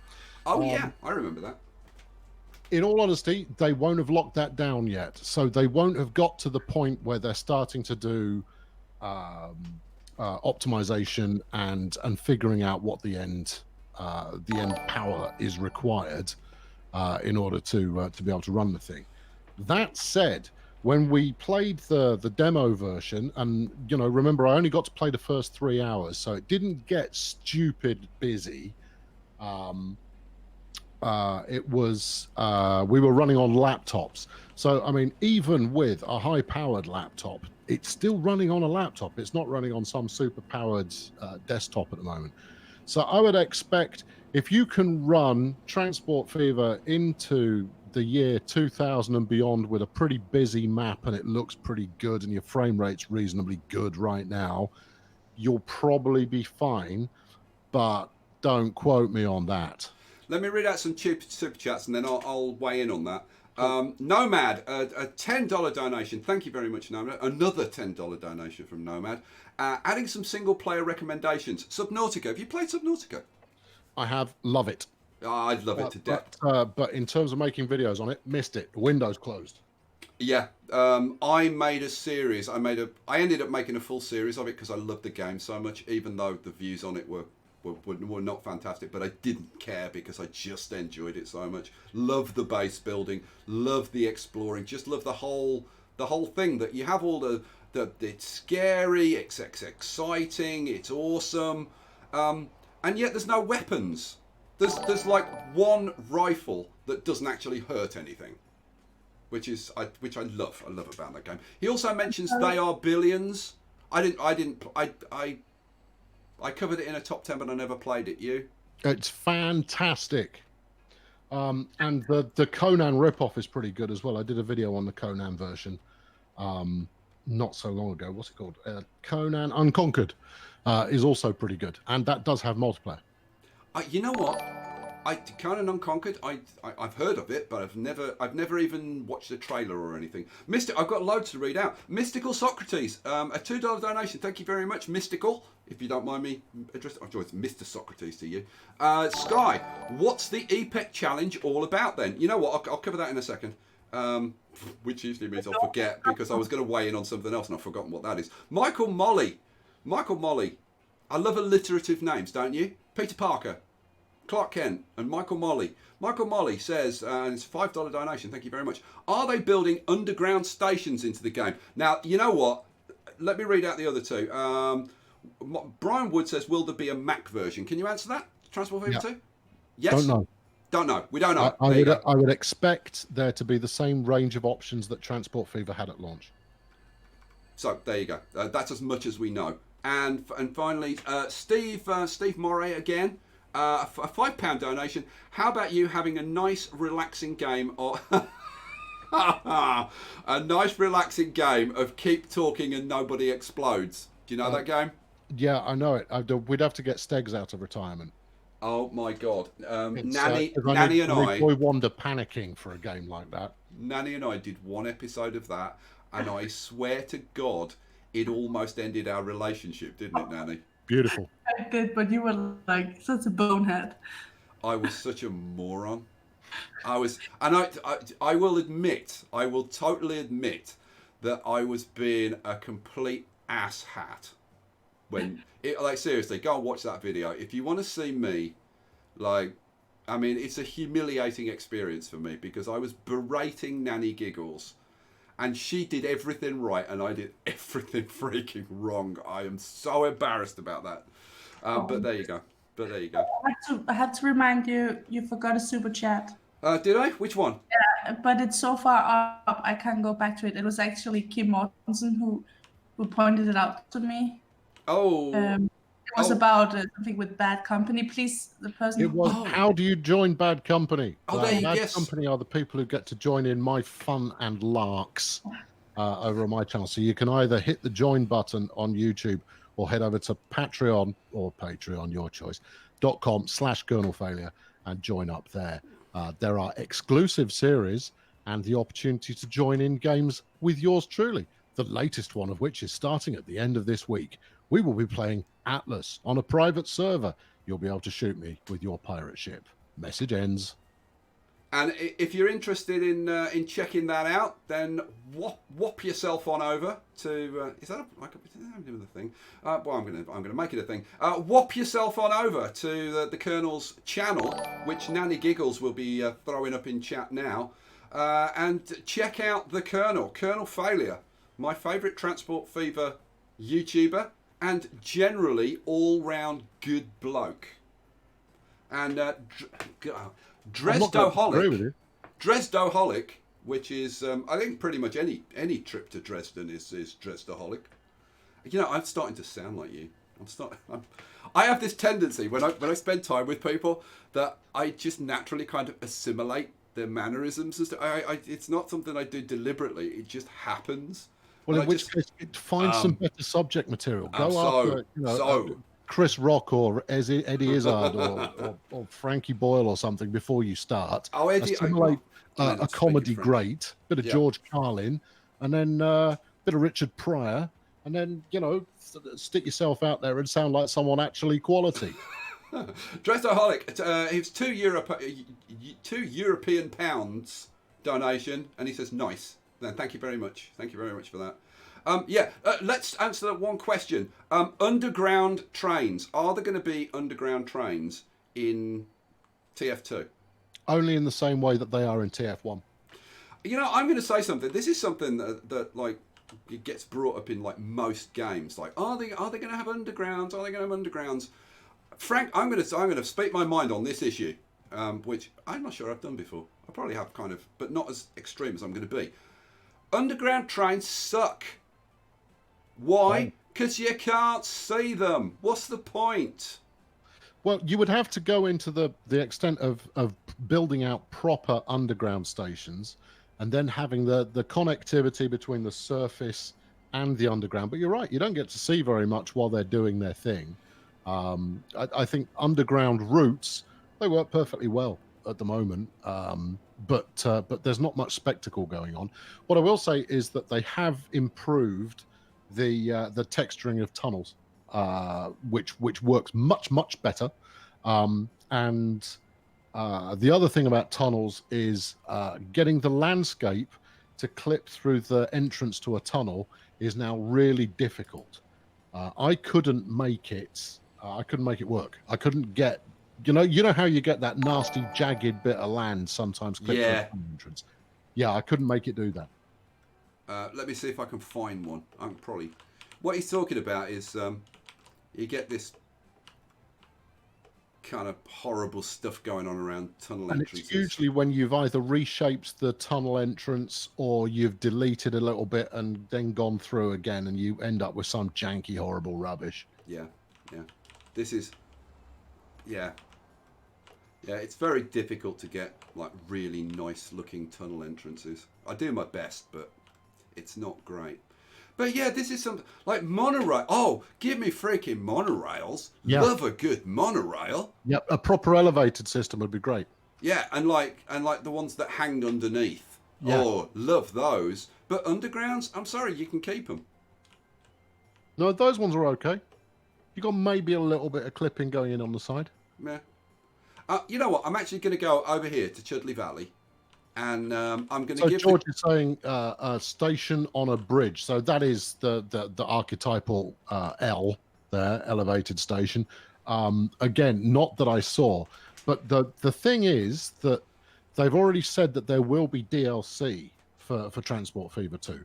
Now, some people are going to go, oh, yeah, well, yeah, but I'm like, no, bring it on, because the one thing that that I expect will happen with DLC, given how strong the modding community is for the game, is that DLC will add extra functionality after launch. So things like proper elevated and underground stations, that's where I'd expect it to turn up. Trent Haug, a $5 super chat. Thank you very much, Trent. Another one, and he says, try using R. Lee Ermey as your source material. Yeah, nice. Very, very good. You know, this whole thing about DLCs. By the way, I'm going to show the Colonel right now. Why are you double heading this train? My copy. There is no justification for having a double header on that consist. Carry on. Sorry, Sorry, which one? Is it what I'm showing you? The currently my copy of the Brucio Spiral, which I thought you might appreciate. Should be popping up any second. It's very pretty. Why have I double-headed that train? Yeah. It's not long enough to warrant a double header. It's the steepness of the grade going up the spiral. You just wanted to put 2 locos on there. Yeah, I did. There's nothing wrong with that. I did. Actually, I did it. It was a reaction to so many people going, why don't you double head those trains? Why don't you double head those trains? I've been listening to that for about a year, and I was like, oh my. So then I just double headed like every single freaking train that I put in, just as an act of protest. Yes. Yeah, no, I've been there, done that. Alex Barton, another. Alex is just staggering. Is he like this on your live streams? I don't know. Okay, well, I think he's one of yours. Yeah, he's staggering on my channel. He really is. Alex, I've got two Alexes, and they're both staggering. Alex says, would you rather your only mode of transportation be a donkey or a giraffe? Donkey, so you can get under low bridges. So I hadn't thought of that. Yeah, it's relatively straightforward. Rarely do you need something with that kind of ground clearance. And frankly, that flipping head's just going to get in the way. Also, your modern giraffe doesn't look that robust. So I'm a larger gentleman, and therefore and require something with a little bit more stability. And your donkey is tried and tested with that in mind.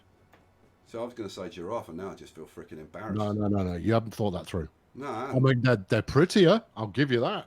But, if you're buying a car and you're going on it purely on the looks, despite the fact that Auto Trader says it's a 1 out of 5, well, then you're just a mug. Frankly, I just feel embarrassed now. Yep. We're gonna have a ride. We're gonna have a ride on the Brucio Spiral. Oh, beautiful. Because this is, I have to say, love a good helix. It's not too bad. Lovely old stone bridges. I saw a good question come up a moment ago. Mr. Vedel was asking about whether curved station elements could be used with the modular station system, and not in the version that I built. I played, so it was straight elements only in the version I had to go with. But given that we had the curved station was one of the default mods that came with the game. And what's the other good reason? And that there were split stations introduced as a mod into Transport Fever. I would be very surprised if we didn't see curved elements coming to the modular train system relatively soon. What about slopes? What, as in slope stations? Yeah. Do the modular stations cope with that?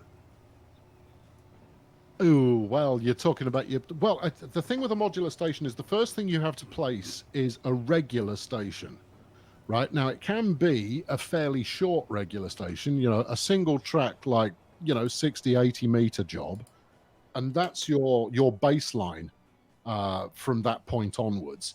and then you slap the other modules alongside it. I say slap because obviously that's how I do it. You carefully place the modules alongside it in the way that you want, but you can do things like have platforms at both ends of a single track. You can put crossovers in between tracks in there. You can put multiple station buildings. You can have half length, double length. You can have freight pickup anywhere you like within the station kind of complex. It's really, really flexible. What I haven't seen yet is curved elements, and I suspect it's because they'll add it later. So it wasn't feature complete what I was playing when I went to Berlin.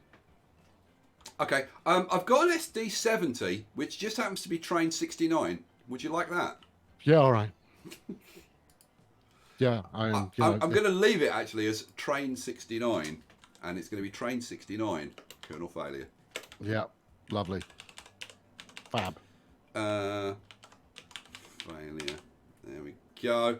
Boom. We have a kernel, and I've put you running on the Brucio spiral because I thought you'd like that makes me very happy. We ought to pick up. I don't know if you've seen Sadman Plays comment.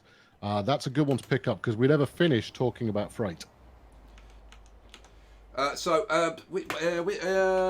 was his multitask name? Multitask. What was his name? Sadman Plays. Kernel failure. How do you feel about the towns? Oh, now this actually came up earlier and I forgot to read it out. How do you feel about the towns only needing 2 commodities in TF2? I'm not sure how to feel about that bit, and I think that sums up my feelings quite well. Really? Yeah. Okay. Why not? How do you feel about it? No. I want your uncertainty first. Okay. Because obviously I've had. I will explain. Go. Okay. So my feeling is this, right? Would I like? Do I like the fact that it's randomizing the commodities that are needed by different towns? Yes, I think that's a great idea. The idea of every town, and by the way, this answers a question. Somebody asked me, what's this EPEC challenge? EPEC means every product to every city. You know what? I'm going to come back to the kernel's train because I'm going to show people this just in case they don't know. So if we take any city like Chudley, the beautiful town of Chudley in the Chudley Valley, little Chudley in the distance. And who, let's face it, who hasn't enjoyed a little Chudley now and then? Right, so Chudley, you can see we've got 6 commodities. There are 6 commodities in the game, or 6 end product commodities in the game. 3 commercial and 3 industrial. And every city demands every one of these 6. So the problem with this is that your supply to every town is the same. Right? There's no variety. There's no, maybe every town should need food, maybe, but I think there should be some differences, right? So the idea of randomizing this, so not every town needs every commodity, so that you're forced to not just ship your oil to your fuel to the nearest 6 towns or whatever, but you've actually got to find the towns that need the fuel. Right, and ship it to them. I love that idea. The thing that makes me go, like the song, is only 2 commodities required by each town? Really? Isn't that going to limit the amount that I'm going to be actually doing? No. Go on. No, I disagree. The good explanation of what the situation is there. Now, if you put it in terms of existing Transport Fever, so you're setting up your power oil route as your first move in the game in order to make some money, right? Yep. What you're going to do is you're going to put your distribution center for that as close to as many towns as possible, so that you've got easy cash from the get-go, no problem at all, right? So you can have 3 towns served by 1 oil route effectively. Beautiful. Print the cash, go home, wipe hands on pants. Everything's marvelous. What the what the 2 commodities per town approach does, because when they first mentioned this to me, I pulled the face that said, "Go on, then. What?" What it does is it forces you to think before you build, and to think much more significantly before you build. The number of people that I've seen comment quite rightly with First Transport Fever that there isn't really any point to using ships or planes other than because you want to use ships and planes. They don't actually have much of a purpose. Everything can be accomplished pretty much with a train, or if you want to go a little bit shorter, with a couple of trucks. So by spacing things out in this fashion, because think about the whole production chain, right? So firstly, you've now got multiple producers going into one manufacturing plant. So that's many farms going into one food factory. But the 3 towns on the map, the 5 towns on the map that actually want food, are going to be spread all over the place. Now, it's not going to be worth your while having multiple food factories set up. So you're still going to want to work out of one. But now you're having to build a goods airport somewhere. So that means you're shipping food out from that factory to your freight airport, where you've got a line set up to deliver to the other end, where you get picked up again in order to be taken to the towns that actually want food. And it just means that the level of complexity that you're going to have in putting your routes together is going to be that much more fun. Challenging, certainly, but no more challenging than TPF in terms of actually making something that works. But in terms of making something that works really well, it's going to be much more difficult. And that's the way that I framed the entire overhaul to the freight system, is that it's not about making it all more difficult. It's now easier to get started because producers will constantly produce. So you're far less likely to go broke simply because your line's a bit busted somewhere. Instead, it's about making those complex lines, or the highly profitable, perfect, in inverted commas, lines, that much more tricky to accomplish. Now, the usual bounce back there is, yeah, but it's not realistic. It's a game, dude. And have you seen how fast the clock moves? And it's never nighttime. There are plenty of places that you can point to it and go, not realistic. And it kind of go, it doesn't need to be realistic. This change was made for gameplay reasons. And talking to Tom about it, he said, yeah, we tested it with 6 different goods, with 4 different goods, but 2 was the one that actually felt best. I've got a $2 super chat from Papa Bale, and maybe you can help me out with this, because he said, standardise transit tracks, ?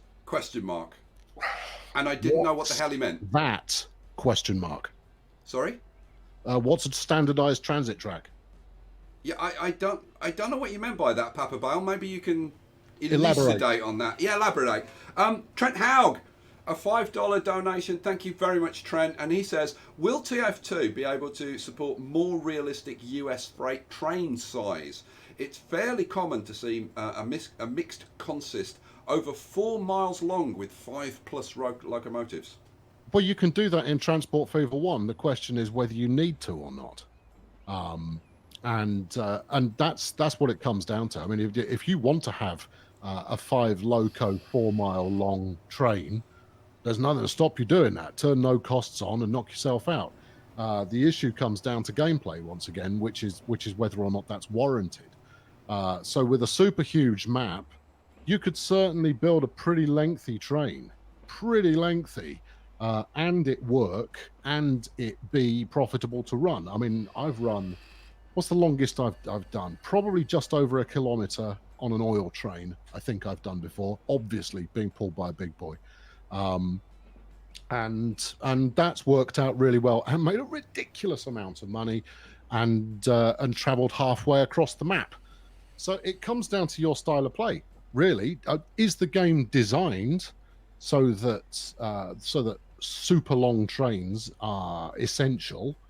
Well, no, not really, because there are constraints that the game has to operate in.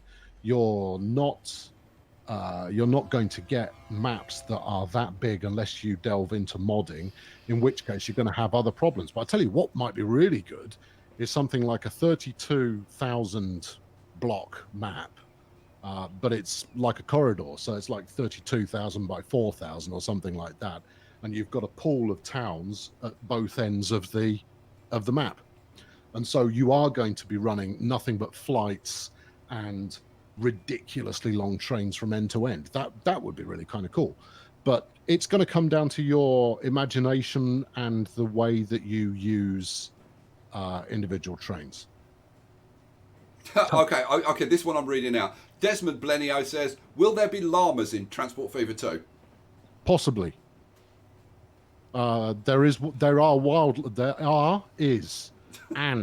wildlife in Transport Fever 2. So you've seen birds in the trailer. There's also okay. We saw at least 3 different types of wildlife in the trailer. Colonel Failure. Can you name all 3? No. Really? Yeah. Oh, I thought you'd nail this one. I love this. There were some critters, and then there were some other critters. I don't watch a Transport Fever because I didn't do a trailer teardown this time. Because here's the semi-frustrating thing is I'd got an interview booked with Tom for the start of June. Yeah, I'd got an interview booked with Tom for the start of June, and they pushed it back, and then after the announcement, because I didn't want to do just a normal trailer teardown. And then they said, how would you like to come to Berlin instead?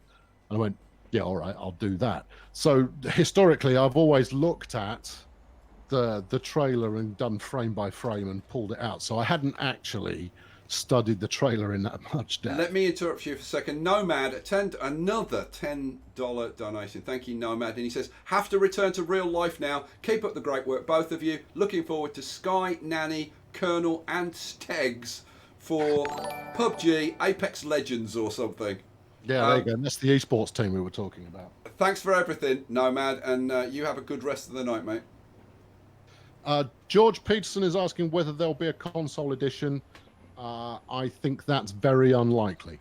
The answer to my question was birds, bears, and at the same time that the bears are on screen, and I didn't see this the first time I watched the trailer because the bears distract you. In the foreground, because the bears are next to a river, there are fish. There are fish swimming about in the river. Oh, I did see the fish. Yeah, I just didn't care. Well, there you go. You heard it here. Colonel Failure, 2019. I don't care about fish. Yeah, no. In my train game, it's got fish. Oh, yeah, great.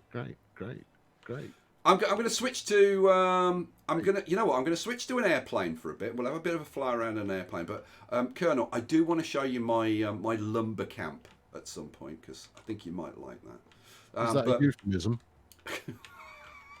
It might be. Right now, I'm just gonna pick a plane and we're gonna jump on a plane for a bit, have a bit of a fly around because it's kind of cool. So, let me answer Sadman because he wants to talk about the waypoint system for aircraft. Sure. Now, whether there are airborne waypoints, not wholly certain. But what you can do now is you can change the aircraft taxi routes and direction of takeoff and landing. I wanted to ask you about this. How does that actually work? How do you do it physically? Don't know. Didn't do it. Okay. Thanks for that. I saw it demoed and spoken about, but because I was holding 2 separate cameras at the time, I was focusing on making sure that they were actually getting a clean shot rather than actually what buttons was he pressing. You can basically flick the direction of travel round so that they take off and land in opposite ends of the airport. And the reason that that's important is for the new emission system.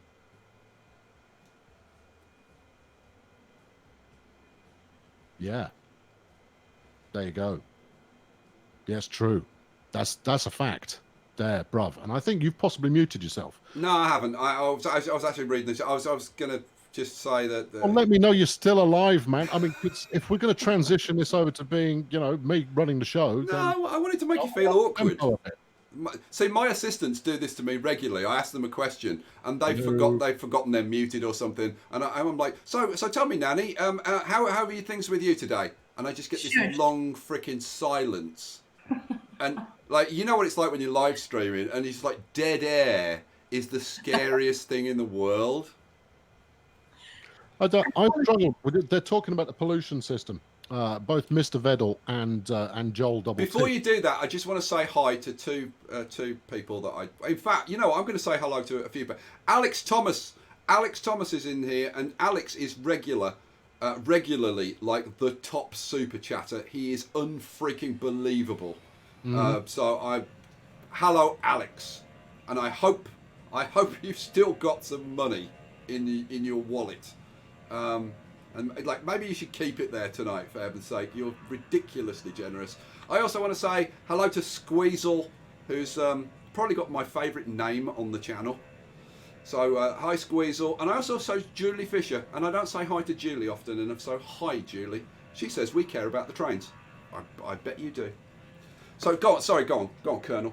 No, when you're quite done, being mine host. Go on, pollution, bloody pollution. Let's talk pollution. Right, pollution. Tree right, hugger. because this is the other thing that people who've heard about it have kind of gone, oh, not sure about that. They kind of go, no, pollution, good thing, right? And here's why it's a good thing, is because it makes you think far more about how you're laying your networks out. I mean, my own system. Or my own methodology, when I've got the money for it, is just to bulldoze straight through the center of town and whack my train line right there. If I can do the same thing with an airport, I will do, because, well, you know as well as I do that the basic best route to getting a hell of a lot of passengers is to have the train in the center of town. Quite right. Now, by doing so, you will actually make the center of town less desirable to live in. Not 100% undesirable, but less desirable to live in. So you will drive people away to suburbs, which you could actually do deliberately in order to create kind of a broader kind of town radius. This is something that you and I differ on, because I don't like the idea of pollution, and I'll tell you for why. Oh my God. Okay, now we are going to have some dead air. I don't even know what to say. I don't know what to say. Do you know what to say, Colonel? Like what? I'm working on it. Hold on. As a YouTuber, what the hell do you say when somebody does that? Start with thanks. Start with thank you. Okay, Alex, thank you. We'll have to make arrangements. I've never had a baby before, but I'm quite willing to have yours. He says, and for anybody who's deaf, mad, or blind, Alex Thomas has just donated $500. Yeah, the comments are coming up. What? Oh my God! Holy yes, exactly. I mean, I am completely gobsmacked. Nice. He says, great Skye, awesome stream. I am happy to be here today. This is a great gift for you. Enjoy. You're not freaking joking. I won't be able to donate as much later in the year. Well, no, because you've got no freaking money left, unless you're like... Well, you don't know if Russian he's a oligarch or something. Maybe he's in the process of buying Wolverhampton Wanderers. Well, now, why would you mention Wolverhampton Wanderers? I used to live in Wolves. No. Yeah. My dad used to manage Monmore Green dog track. Okay. Do you know Monmore Green? Only vaguely. I mean, it was best part of 30 years ago that I lived there. I am originally from Walsall. Well, I've got. Are you really? Yeah, I've got family from like all round there, Dudley That- and That Bilston would and explain why your Wolverhampton. accent is hard to place, because mine is not straightforward, but yours is southern with a hint of being somewhere else. Because I've lived all over the place, and my Yep. accent and my accent does tend to adjust with who I'm talking to. Right, but yeah, no, I can now you mention it. Yeah, I can hear your Midlands coming through. There is some Midlands, and especially when I start thinking about it or talking about it, then the Midlands definitely comes out. I'm still freaking stunned and trying to get over Alex. Alex, you're incredible. I'm going to say thank you again and again. Somebody said, dude, put down Mom's credit card. Oh, God, I hope that's not the case. So, I think we were talking about something before that happened. You were telling me why you don't like pollution. Oh, yeah. So, okay, here's my thinking. And maybe you can put me straight, Colonel, as you do on so many occasions about so many things. We've only been talking for the last 2 hours, man. I can't be putting you straight on so many occasions. I mean over the last couple of years while I've been watching your video. There's things that I've been thinking, and then I watch your videos and I go, oh, I was wrong about that. But you know, that's enough about S&M. So pollution. Yeah, Correct me if I'm wrong. will right? do. But like in Victorian times, when they built the great steam railroads and whatever, they would bulldoze through towns and whatever. Yep. And I'm not aware of anybody in the early 20th century turning around and going saying, oh, I don't want to live next to that train station because, oh, the horrible smoky trains. Because in comparison, I mean, especially for us coming from the black country, you know, compared to the industry, living next to a train station was probably relatively clean. It was. So, like, I mean, I can kind of understand it as a game concept, but it feels like it might be slightly artificial to me. Where would the richer people have lived? Yeah, but that's just natural economics. But that's exactly what this is doing. People will still live in. But it just drops. Right next door to the station. It just drops land values. Yeah, but the higher land Yeah, value but, will be see, further away. My argument to that is yes, for residential, but commercial or industrial land values would actually increase. Well, they wouldn't necessarily increase unless there was a station in there. Well, that's what I mean. In which case, the station itself is the thing that's going to up the land value again. So while there will still be, you know, there'll be some impact of pollutants and so forth, but the station's presence will then bump the land value back up again. I must admit, I you'll end was up with thinking the more net- about the station placement rather than the tracks because, yeah. Yeah, and you know, because even if you're running a commercial unit, you don't necessarily want you know, heavy diesels running through your back door every day. So so it does make it slightly less desirable, despite the fact that that you know, it's if you've got close proximity to the distribution side of things, that's going to pay off. Yeah, I'd like... Now, don't get me wrong. I'm not hideously averse to it. Yeah. But I just want it to be realistically implemented. Let's put it I that think way. it will be realistically implemented. Trent Haug, a $5 donation. Thank you very much, Trent. Another one from Trent. Says, why do Europeans seem to complain about their various train services? From an American perspective, the trains are awesome. And Well, if that's quite you know, Trent, straightforward. my That's reply an easy would one to be, answer. my reply to that would be, come back and talk to us if you ever get a train that does more than 100 miles an hour. No. That's in the UK. Now, I mean, firstly, if you want to know why UK trains are so poor compared to our European cousins, do you know the answer to that one?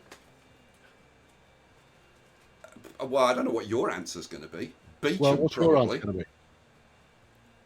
Beecham, probably. No. Quite the opposite. World War II is the answer.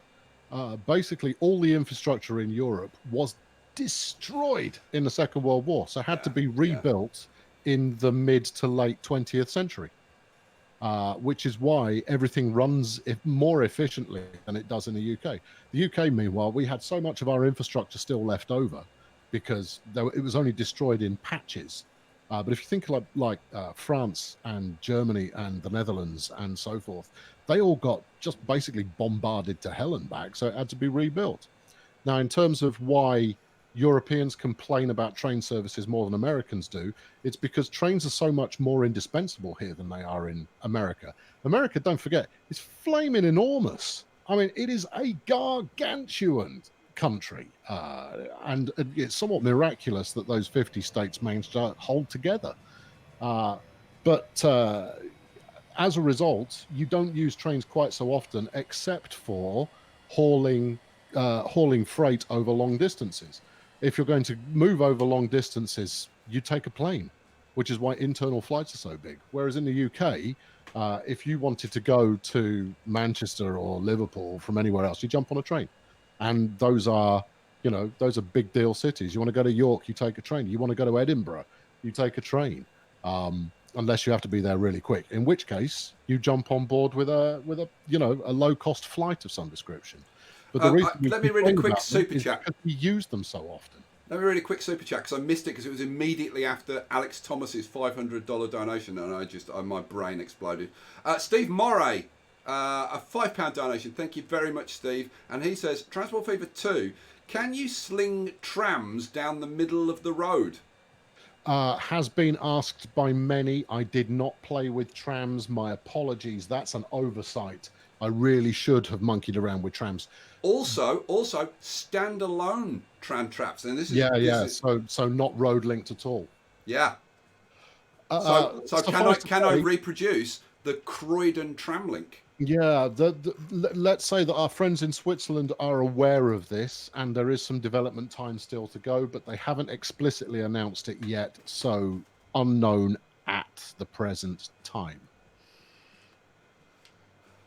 I tell you what, while you guys think of more interesting questions, and I'll tell you now, we've been doing this stream now for 2 hours, and my feeling is that we are still scratching the surface of stuff that we could talk about, because we've skipped over like so many things because we're trying to pack everything in. Yeah, we've still got to talk about Fortnite. I mean, this was supposed to be primarily us talking about Fortnite. But yeah, it's the grand announcement of our Fortnite esports team. Actually, if you should see it in about 20 seconds or so. I'm just passing my my attempt at a proper motorway junction on the right hand side as we fly into this airport. Actually, I'm going to show it to you. I'm going to jump off this plane. I'm going to show it to you because I reckon they nicked this in the Transport Fever 2 trailer. I think they nicked this idea and they did it properly. And I don't know whether it was kind of a little nod. Their cloverleaf. Yeah, I don't know whether it was a little nod to me because I did kind of talk to them about this.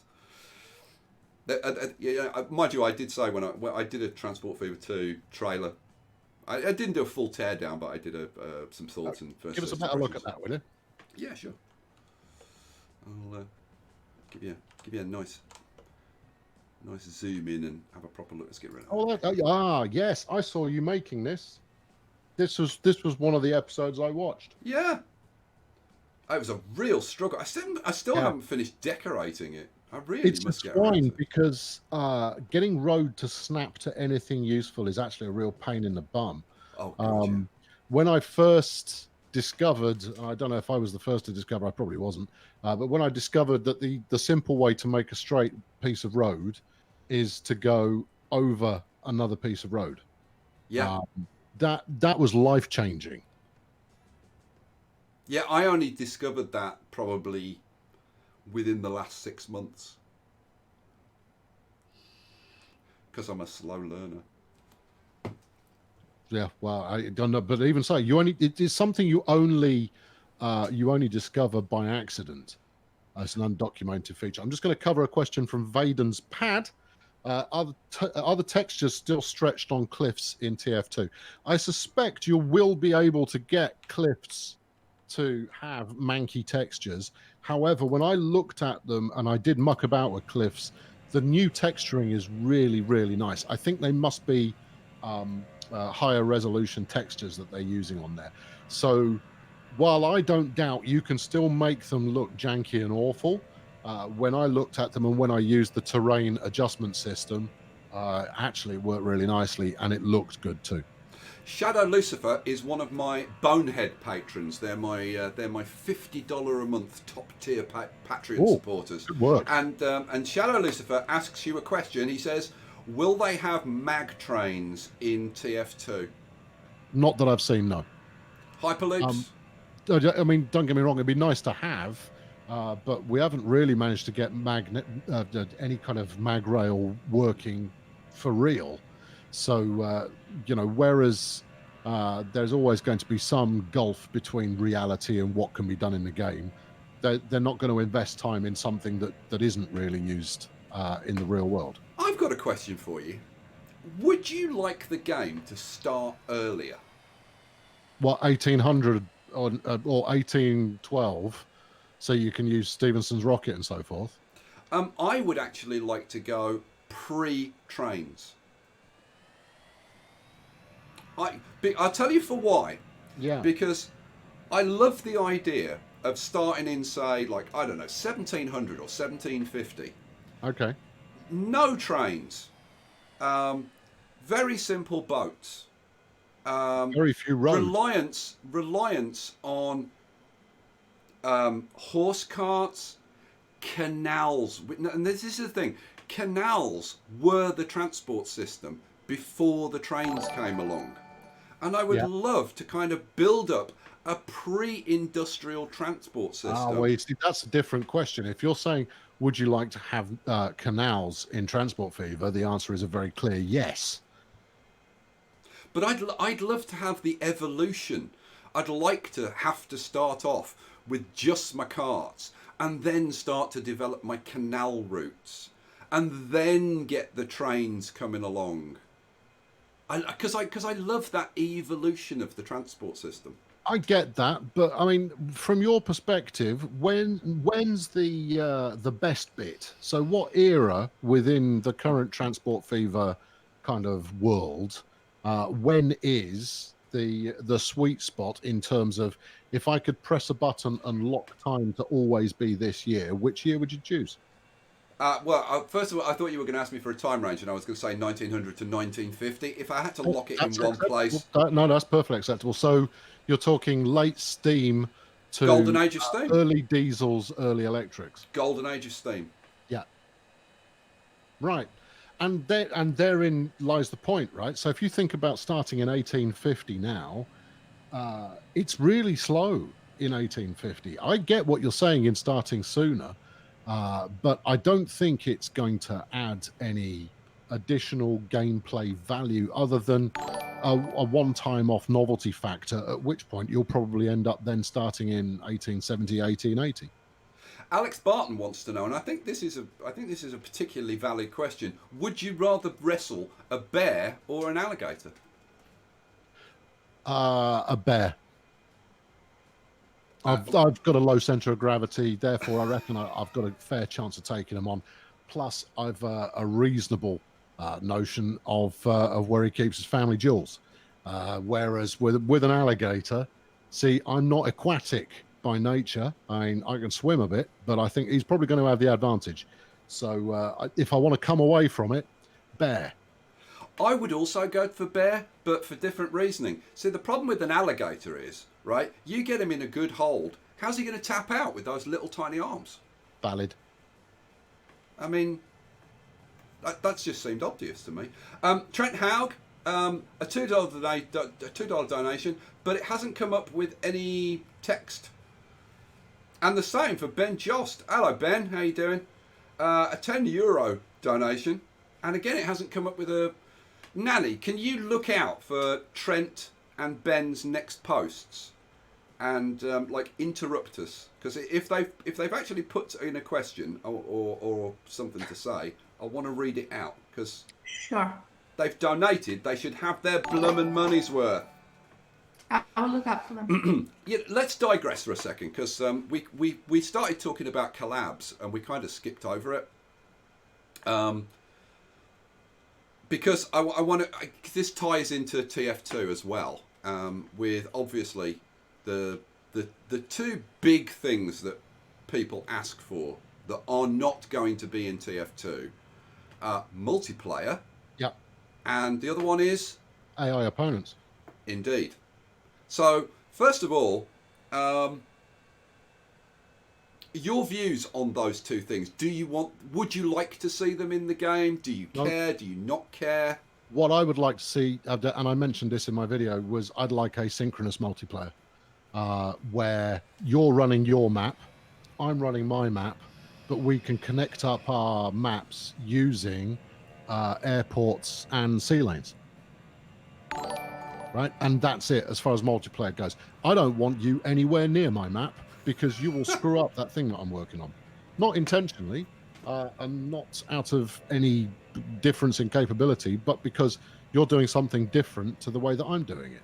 And I like to, I like to put the whole thing together myself, because otherwise, you think about it, you visit a place for the first time in a couple of hours, and you don't recognize it because someone else has been fiddling with it. No, thank you. I'll pass on that. Also, adversarial play, where it's who can get the high score. No, I'll go and play Battlegrounds if I want something adversarial. Collaborative, maybe, but I would rather have disconnected maps where we use the longer distance transports to actually make sense of that. Okay, I'm going to throw in a couple of things. First of all, Trent Haug, again, thank you. Thank you so much, Trent, for all of these super chats. Another $5, and he says, what kind of bear, though? Big difference between a brown bear and a black bear? Well, there's the colour for a start. It makes very little difference. Colonel, in about 20 seconds, we're gonna bank slowly to the left and make the approach into Biggleswade Airport again. Roger that. You're gonna like this. The thing is, he's left out the best bear, which is the polar bear. Panda bear. Oh, panda bear. And don't forget the mighty koala. Now, I'd wrestle a koala, like, without hesitation. So, if it's a choice between a koala bear and an alligator, yeah, I'm going koala. All the way. So, yeah, see, I'm going to ask the guys in the chat a question. Name me a city builder or tycoon game. I'm going to include tycoon, but transport based tycoon games. And I know the one that you're all going to say, but name me a successful city builder or transport tycoon style game that successfully implemented multiplayer. Now, you see, people will go OpenTTD, obviously, Yep. but I think that's invalid because it's a mod. Yep. That doesn't mean it's no good. OpenTTD is the standard for multiplayer transport building, but it's a different kind of game. Yeah, you see, like if you want to play versus an AI, right? Then you can go and play Railway Empire, or there's several games like that out at the moment. Yeah. I don't play those games. Well, here's the thing, right? So, I mean, I think we're more or less aligned in that we have less interest in playing games against an AI or human opponent because we just want to build the thing and watch it and make it look pretty, right? Yeah. But there is a big chunk of people that do want to play those games. So if you're the game developer, which audience do you listen to? Now, when I spoke to both Tom and to Basil, actually, Basil refused to be on camera. He says being on camera is not his thing. But I had a good length chat with Basil, and he said, we want to do multiplayer. We're going to do multiplayer, but not yet. we haven't got the core game right yet. The core game needs to be right before they move on to anything beyond that. And then the question that comes up, and this was from Tom, was, okay, so we're adding AI in there. What does the AI do? What's the purpose behind having the AI in there in the first place? How does it make the game experience any better? Because obviously, well, what it's going to end up with is being like Railway Tycoon, right? Or Railroad Tycoon, I should say, where you buy shares in the opposing company until you knock them out. And then you have to bulldoze all of their stuff because they've built track like a maniac. Well, yeah, great. But all you end up doing then is finishing the game at the point that your network is starting to look really interesting. So that's the thing, is people want that level of challenge, or they think they want that level of challenge because they've experienced games that have had that kind of opposition and gameplay in them in the past. But from a developmental perspective, they have to go, well, what can we do with this that's new and interesting and without disenfranchising the people that just want to build a train set? Because I don't know about you, but I never touched the campaign for Transport Fever. Still haven't. This is something you and I have in common. Neither of us have played the campaign. I think I started to play the campaign. I think I got to like the second scenario and it bugged, and I never touched it ever since. Yeah, right. I didn't even bother. I went because I knew what I was good. Because I got Transport Fever 2 weeks before it came out, and I knew I'd be making videos of it. So I went straight to the thing that I'd be making videos on. I've not even looked at the first screen in the single player kind of adventure playthrough, and they've stuck a lot more effort into it this time round. And the new map editor apparently has made it much easier to build good, solid campaign scenario type stuff. But I won't touch it. I won't go anywhere near it. It does not appeal to me in the slightest. Let me read a couple of super chats, one of which is very important, and that is Alex Barton, a £2 donation. Thank you, Alex. Pointed out that koalas have chlamydia, though. It's not a deal breaker. I am kind of weighing it up. Chlamydia, alligator. Yeah, I think I still know which way I'd go. FP Oddball. Hi, FP. He's a $5 donation, and he says, "Hey, Skye and Colonel Failure. Been working like mad. Finally have a day off." And he threw up some, and there was much rejoicing emojis, which I'm always a big fan of. So you can say hi to FP if you like. Or not.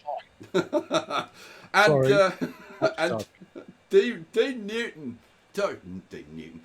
Newman, a £2 super chat. Thank you very much, Dean. Says, "Do you know when TF2 is coming out?" Now, Colonel does, because he asked very, very pointedly in his interview, and he can give you the definitive answer. When is TF2 coming out? Q4 this year, unless it gets delayed, and we don't know when in Q4. If I had now, here's the thing: is you know, I'll put some we'll put some credibility on the line in terms of betting when it's going to come out. I'm going to go with. Hold on, let me find the right day of the week. Yeah, see, I'm going to go with the 29th of October. That's my guess. I am so hoping that you're right. By the way, have you used the Power Station mod? I've not, because you went and used it. Made me go, I can't use this now, because if they got to go, oh, Skystorm's already used that. You're just copying Skystorm. Because that's how people who make those kinds of comments sound. Yeah, but just tell them to go screw themselves. It's fun. Yeah. No, I don't. It's the same as EPEC, right? When you did EPEC, I went like, oh, flipping heck. And it's when I started doing my mainline series. You'd already been running EPEC for a while. And mainline's a slightly different idea. I've got to interrupt you. No, I have to. Oh, it's gone off the screen now. No, I'm not. I'm connecting all the industries. Where the stuff ends up doesn't actually matter.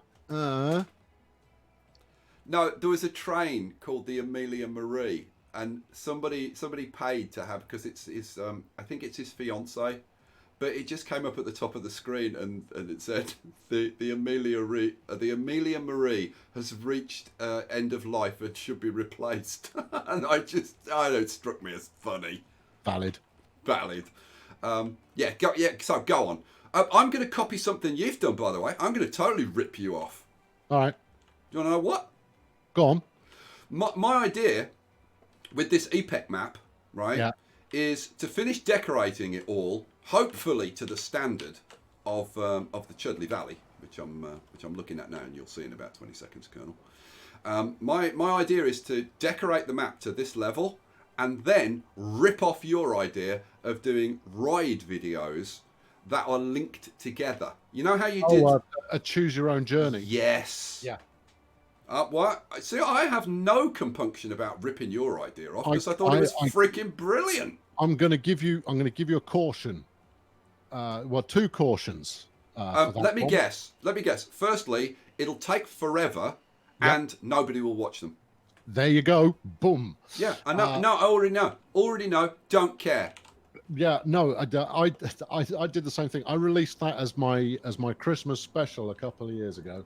It was 81 videos in total. Wow. And it took me the best part of probably 2 days to pull all of that together, which is why the editing is awful. Is basically I went, don't ride the route, cut, job done. And the other problem that you get is that YouTube only allows you to have 4 annotations at the end of a video. So if you've got more than 4 connections, it doesn't work. So you have to stick it in the description or in the comments, which is a bit crap as well. And then you'll find that your first episode gets loads of views. The second connection coming off that gets probably a 10th. The third connection, in fact, while we're here, I can tell you exactly how many views they've had, because I track all that stuff. While you're looking, I'm going to read out a super chat from Rico-san. Hiya, Rico. Yeah, Rico, is it just me, or have you've been a bit quiet recently? Good to see you back, Rico-san. A $5 super chat, and he says, I like this. He says, Skye is like bacon. He makes everything better. That's nice. Those are the kind of comments you want. When I actually looked over to that monitor and saw that, I actually thought it said Skye smells like bacon. And I was going to say, how the hell did you know? Okay. Oh, yeah, right. Okay, I've got all the stats. Right. So here we go. As of this morning, the first part of the choose your own route kind of series has had 11,000 views. Right, modest, but for me that's not too bad. Yeah, that's fine. The average for the rest of them is around 100 views. The second link has had 1,500. The lowest I can see has had, so this must be really obscure. So a really obscure area of the map has had 50. Wow. However, I do get a few more bold trailblazers try and work their through it each week. And occasionally I'll find someone who is commenting on every stop they take along the way. Oh my God. Which is really cute. I'm gonna interrupt you now, because Trent Haug just said with another $5 super chat. I mean, good Lord, Trent, you must be racking up the dollars. You'll be catching Alex up at this rate. If you guys need some gaming hardware, let me know. I work in IT and routinely send enterprise grade hardware to the shredder. Well, gracious. Yeah, Trent, we'd totally both be up for that. So, that's it. I am not kidding. Well, if your current setup description is accurate in your description there, we run exactly the same rig. I've actually just replaced my PC. I'm going to as well soonish. Yeah. My processor is showing its age. You're on a 4790K. Yeah, 4790K. Yeah, same as me. Great processor, but it's and video card starting to creak. The nice people at NVIDIA were happy enough to furnish me with a brand new GTX 1080 Ti. No. How the hell Yeah. did you? How did you? You know, I'm talking to you afterwards, right? I know the marketing director for Europe. No. Yes. No, See, if you I didn't would. see my Christmas special last year was rather marvelous because Ben Q got in touch completely out of the blue and asked if I wanted to do a review of one of their monitors, and I went, maybe they have me confused with someone else. I shall say yes and see what happens.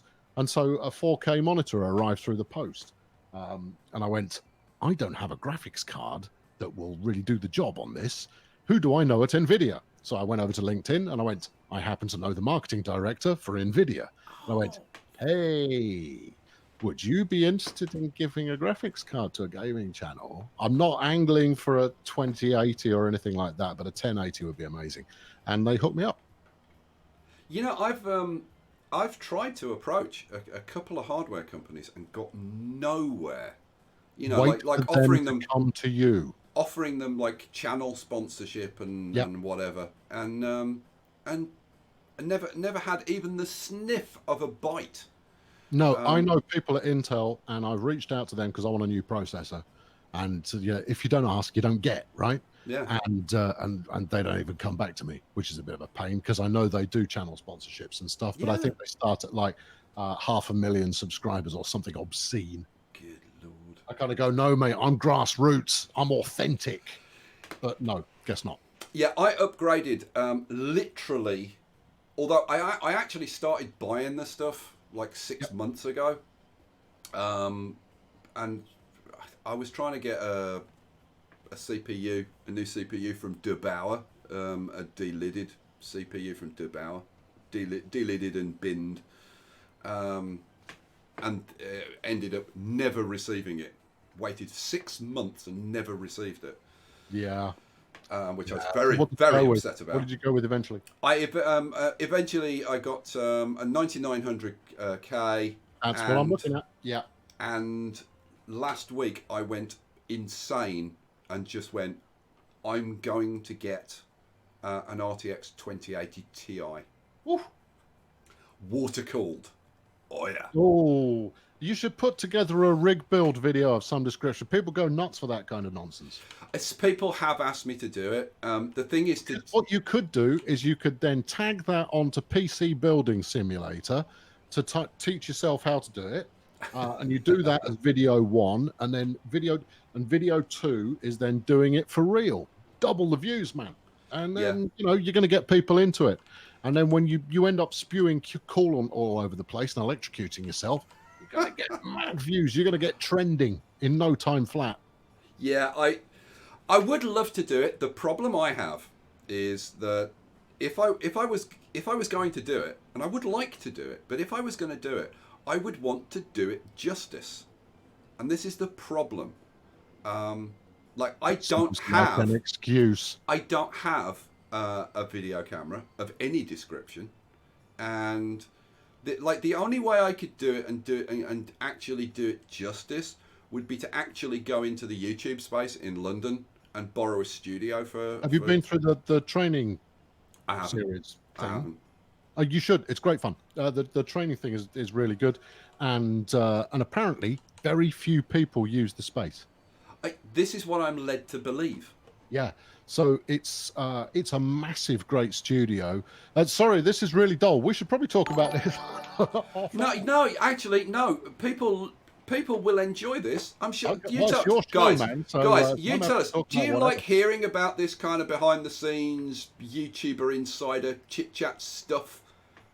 We'll find out in 20 or 30 seconds. It'll come streaming up, and they'll be going. If you are tempted to get a camera to do it justice, I got my my recommendation from Mr. PewDiePie. Oh, really? Yes, I'm using the Canon G7X Mark II, and I have to say it's rather marvelous. And I haven't really learned how to use it properly. I just push a couple of buttons and it works. Hey. Oh, we've got a couple of super chats. One from Blind Archangel. Now, guess what his name is? Guess what his first name is? Blind? No. Archie? No. Link to you. Link to you. Don't Angelo. His name's Sam. Oh, okay. Sam, Blind Archangel, this guy is incredible. Sam is incredible because he literally likes and retweets every single tweet I ever send out. Ever. Oh, I love those guys. Yeah, absolutely. I mean, absolutely love those guys. I mean, this is the thing, guys. As much as we love the money, and let's make no bones about it, it's what allows us to pay our bills at the end of the day. So yes, do we love the people that donate? We absolutely do. Actually, I really like people who sass me on Twitter because it's such a good platform. Bizarrely, it's such a good platform for a little bit of back and forth and gift-based banter. But you cannot believe how much it's worth to us, the support we get from people who constantly like retweet us, share our videos, that kind of support. If you think that we don't notice that kind of stuff, oh my God, we do. And when we see your name coming up repeatedly, we start to build a picture of what you're like. Oh, hell yeah. I'm going to show you my lumber camp now. You already said this before, and I have to stress, I'm not into I am going to jump on board Tiffany. Oh yeah, we're going to ride Tiffany. It's never ending, is it? How often do we flog the jump on board gag? Pretty much every video. Okay. I don't know about you. Well, as long as it's what the people want. Now, the beginning of this, this is a very, very long route, by the way. I think this is the longest route on the map. It's a huge circular route. And this part of the map isn't decorated, this little bit here. You can see by this hideous bit of terrain that I've got going on here. But I really ought to do more decoration. But once we go around the bend that you'll see in probably about 30 seconds from now, we'll start heading down into the forest, and buried deep in the forest is a gingerbread is a lumber camp that I spent quite a bit of time developing, and I think you might like. So you can keep an eye out for that while we're yakking on. So I decided to upgrade because I was down to like between 15 to 20 FPS, which is just hideous. So I decided that like if I was going to finish this map up, I just had to upgrade. And upgrading to the 9900 and an RTX 2080 Ti, I am now getting like 40 frames a second plus, which is sweet. That's not bad. That's pretty good. It's awesome as far as I'm concerned. Yeah, totally. But if you view it in terms of value for money, it's hideous. Yeah, I bet. You know, $4.5 grand. Yeah, but you see, you're getting the best possible use out of it though, because you're also doing things like video rendering and stuff like that. Oh yeah, I mean, like, would I recommend the average person to do this? No, you'd have to be freaking nuts. But as a YouTuber, I get, you know, because this doubles up as a gaming rig and a video editing rig. Yep, I do the same thing. And so yeah. Oh, here we go into the forest. You'll see. I wish you were seeing it at the same time as me, but you'll see it. And we go into the forest, and when we end up getting to the lumber camp, it's actually fairly realistic to a proper lumber camp. I watched a documentary about how they use trains in the lumber business, and I saw the type of cranes that they use and how they load the trains up and how they move the stations around. They don't have proper big stations or anything, because they're always moving the logging operation. So yeah, they just move stuff around. I love the wording of this.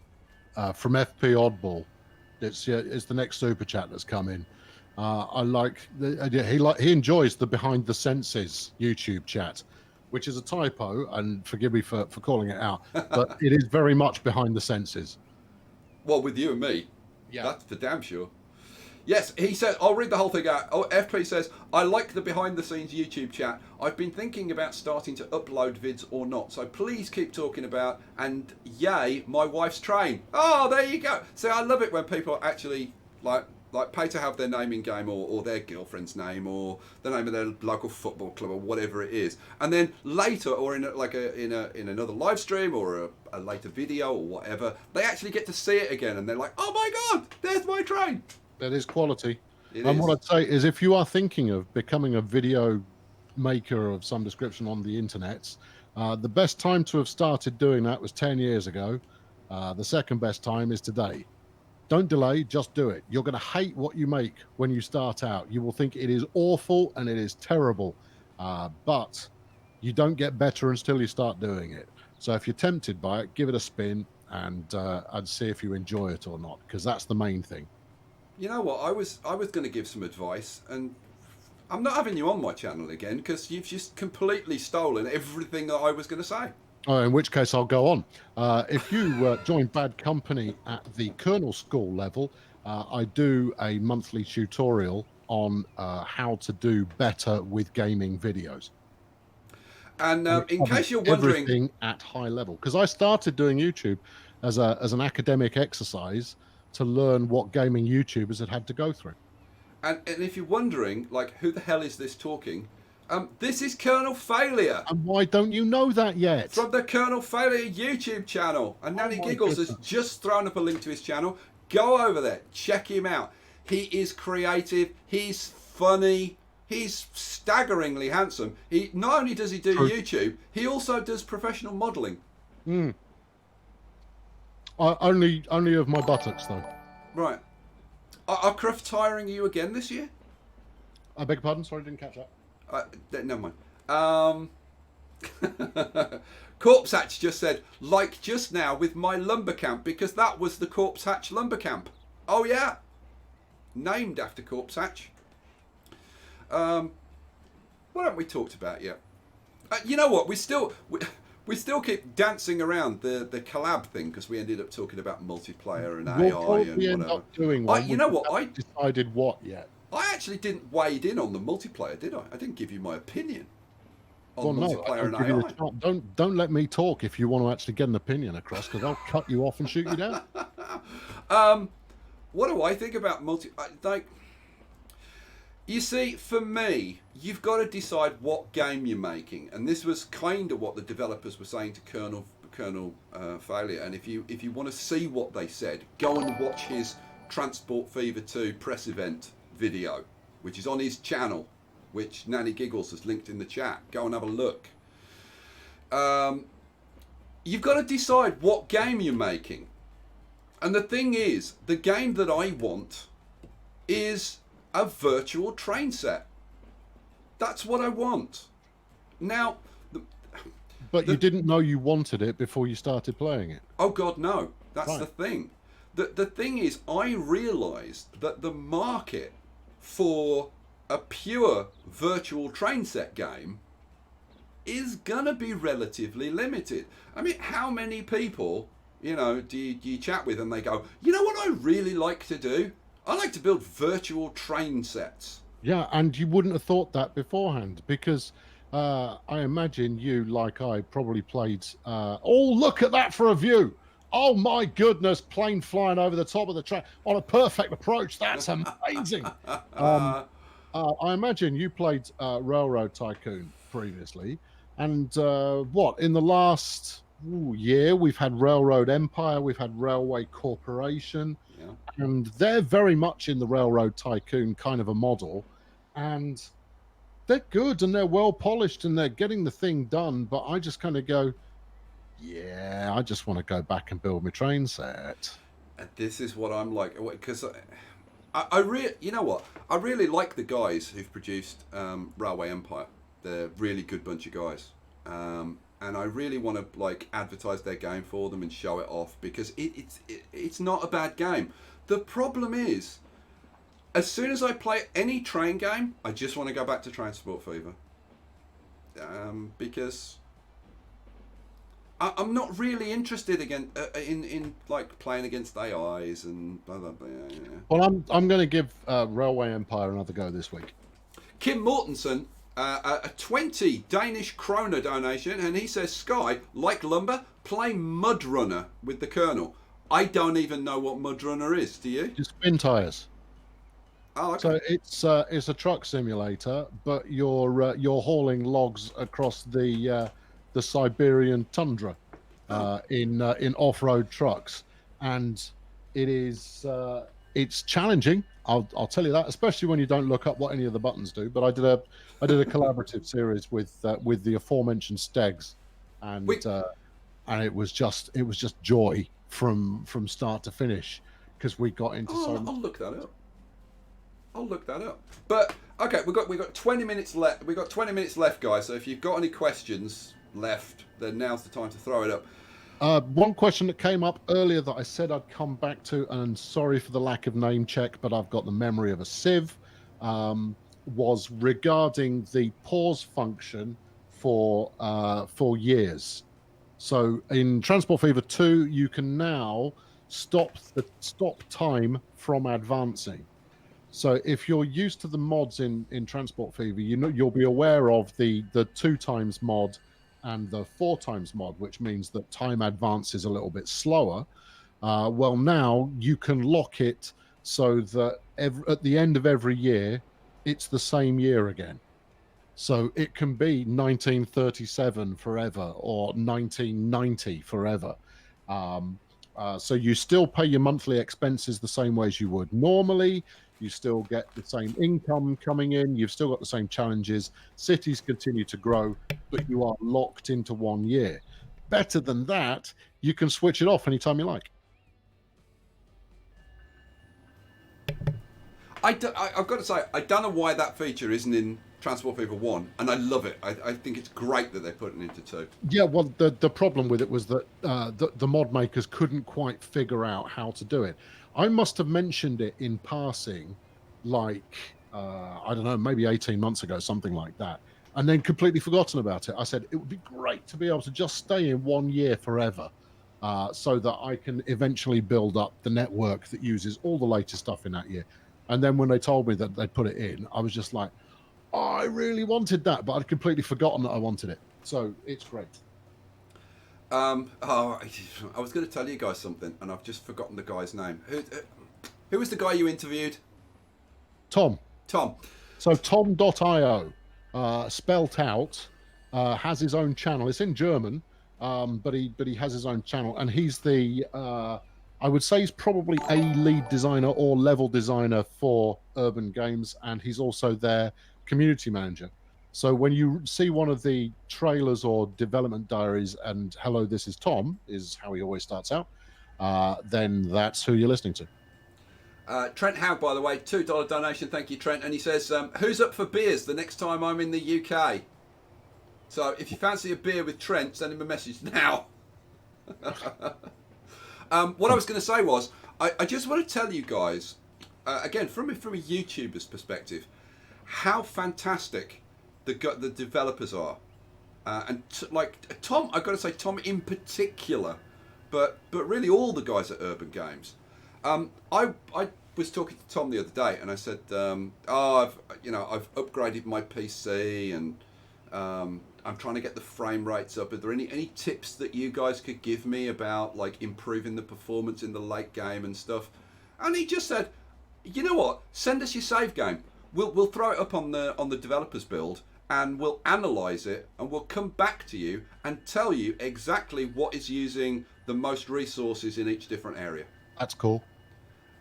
And they're like that all the time. Like every time I've had a bug, they're like, send us a save game. We'll fix it and we'll let you know. And they fixed at least 2 potentially game-breaking bugs that I had. They're awesome. I wish all developers were like them. Actually, you'll find that the majority are when you know who the right person is to speak to. Let's talk I want to talk DLC because we touched very briefly on DLC. We are going to get to this collab thing eventually, but like we've only got 15 minutes left. We'll announce the collab thing when we figured out what it is we're doing. and that's going to be a conversation where we back and forth about 220 games, I imagine. I would think so. By the way, I'll ask you the question, Colonel. Yeah. I often let my streams run over. Do you want to be done at 10 as we arranged? And I'm not putting you on the spot here. Not much, guys. I need to be done at 10. You're more than welcome to carry on. It's your stream. Fine, no problem. I'm going to bounce at 10. In that case, DLCs. I wanted to say about DLCs because this is something I totally understand people saying, "Oh my God, these money-grabbing companies, they come out with a game and then they just put out DLCs and it's just a money grab and whatever." And you know what? You have to take it game by game, developer by developer, because DLCs are either the best thing in the freaking world or the worst thing in the world, right? And I'll cite you two examples, okay? I am going to name Paradox as one of the offenders. No. I know, shocking, and I know this is going to be a very highly challenged opinion. You're damn right it is. They're the best. Paradox do have this habit of, they produce a game and then it's just endless freaking DLCs. I mean, you've only got to look at games like Europa Universalis and Crusader Kings. And, how far they spaced those DLC releases apart. My God. And I will say that Railway Empire, as much as I love those guys, they are kind of virgin on that. They've released a lot of DLCs for Railway Empire. But the thing is, and I totally agree with people who say that it's a money grab and they shouldn't be doing it and there should be more value in there and blah blah blah. That's fine. But what I don't like is when people just become sold on all DLCs are bad, and that's not a good thing. And the second side to that is the people who believe they need all the DLC for a game. Yeah.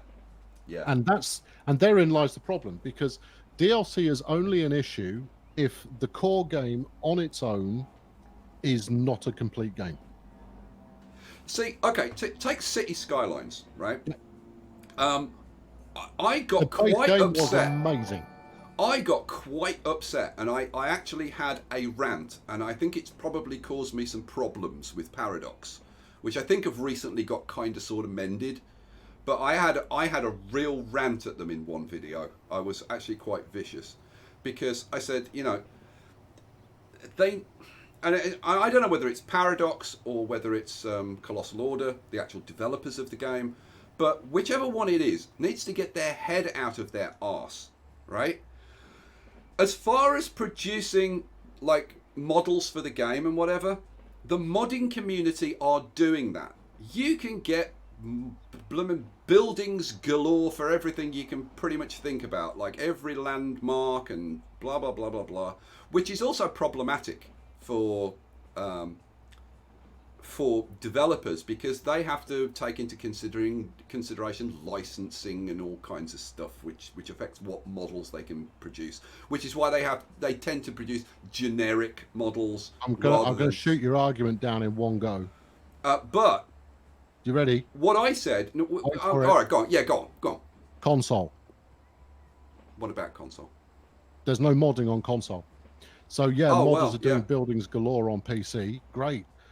They're still releasing stuff. No, this doesn't. I say this. But this is my argument. You're actually supporting my argument, because what I was going to say is, instead of releasing the kind of DLCs that they've been releasing, where they're focusing on adding buildings to the game and they've started adding in some weird functionality.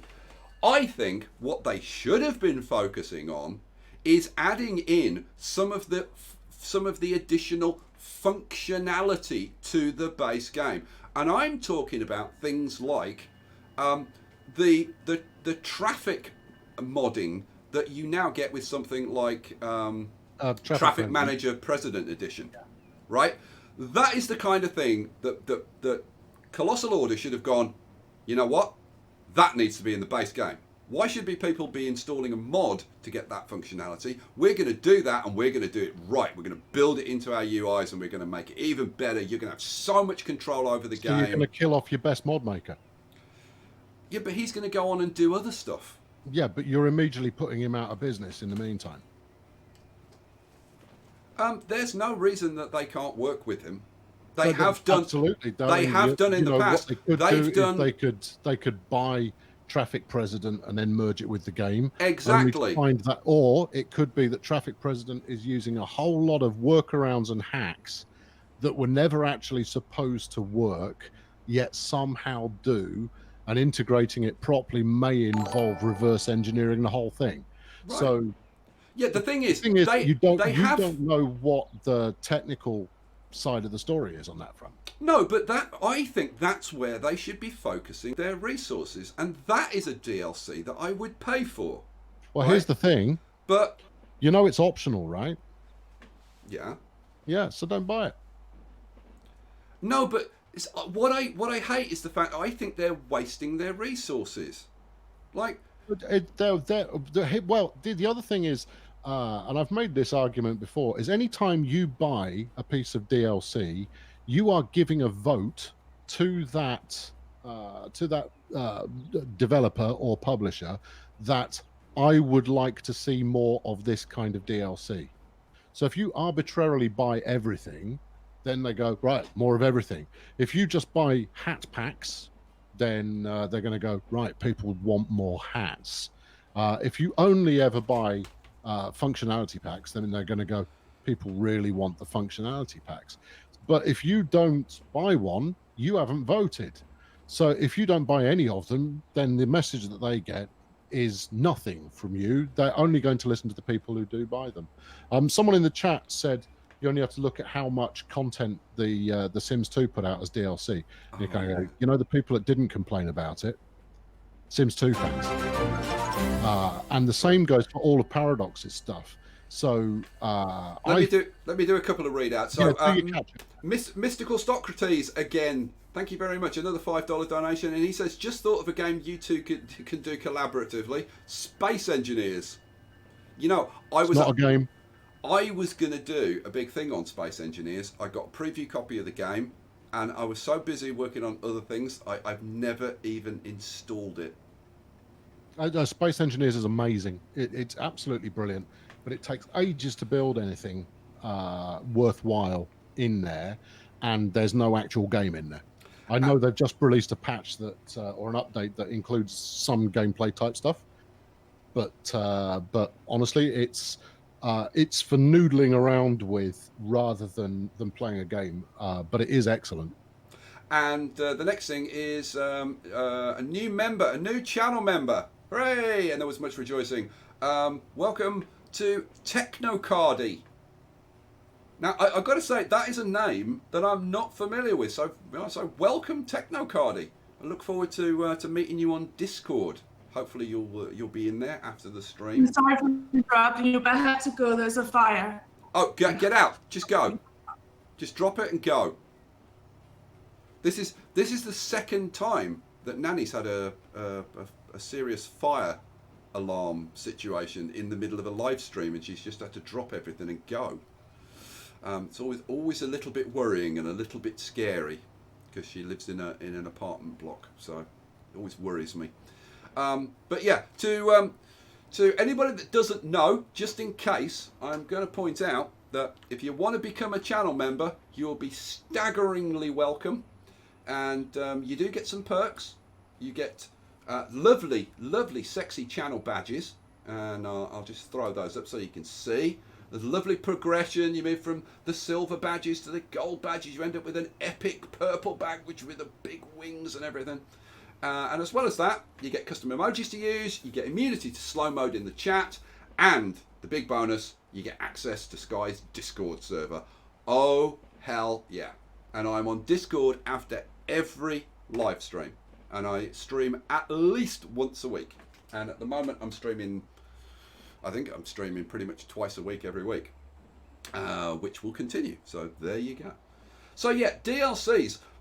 Where I like DLCs is where I think DLCs are a very good thing, is where you've got like indie developers, somebody like Urban Games, right, who are actually improving the game. Right, they're not just throwing out worthless content. Now, Urban Games have been, I think, since the release of Transport Fever, have been awesome. They have put out update after update, and every single one of them has been free. Yeah, and those are tech updates, and I don't see any reason. Well, that's the other thing that Paradox do. Every time they release a piece of DLC, they put out a free tech update that actually adds gameplay for everybody.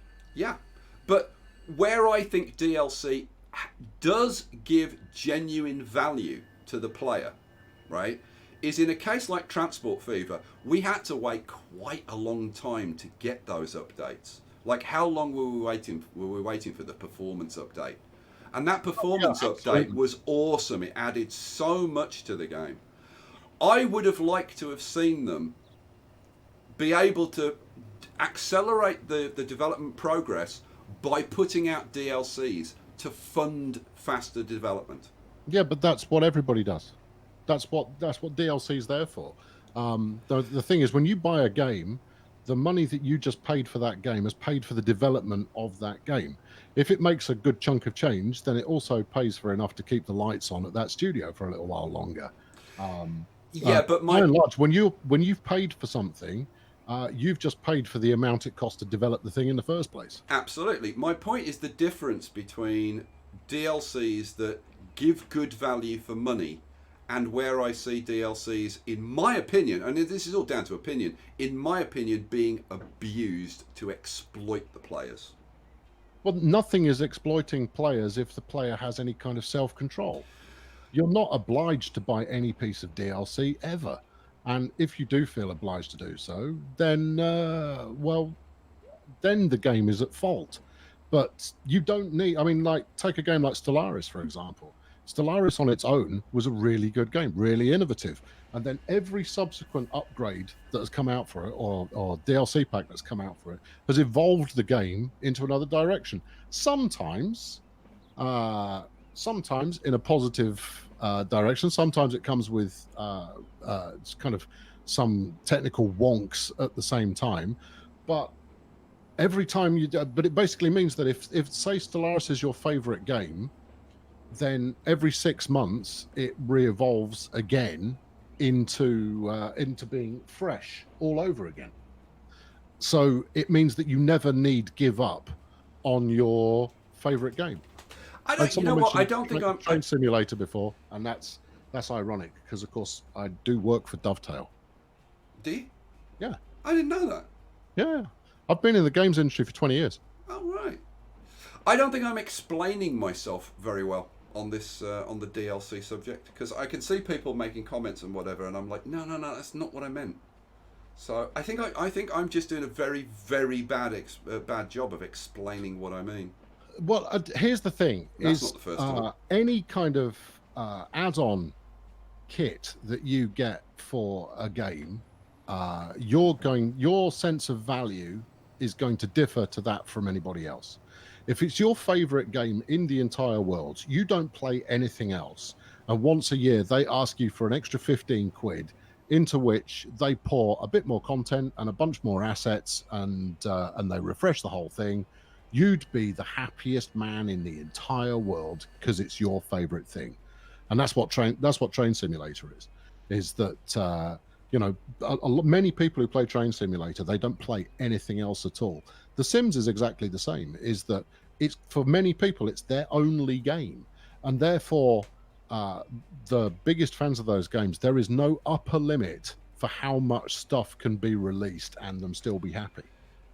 We can bring Nanny Giggles in on that particular issue. Nanny, what's your favourite game? Now we get the dead air time while she Isn't she running from a fire? Oh yeah, that's a point.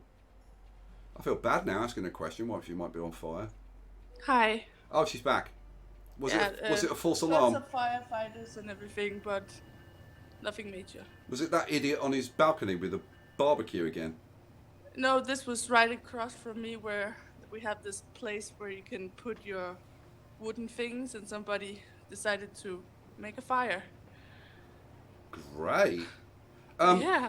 The Colonel was just talking about The Sims and DLCs. And I thought we'd bring you in on this because you're a bit of an expert, aren't you? What's your favourite game? Yeah, Sims 3 is my favorite. Yeah. How much have you spent on Sims 3? Money? Yes.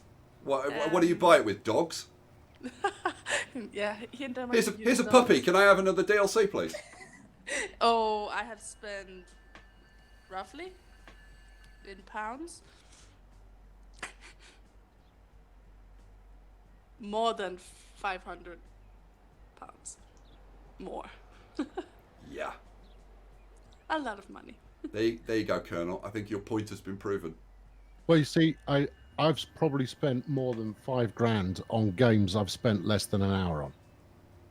Wow. Really? And if I were to have spent that kind of money on the only game I play, where I've spent tens of thousands of hours on it, then that's great.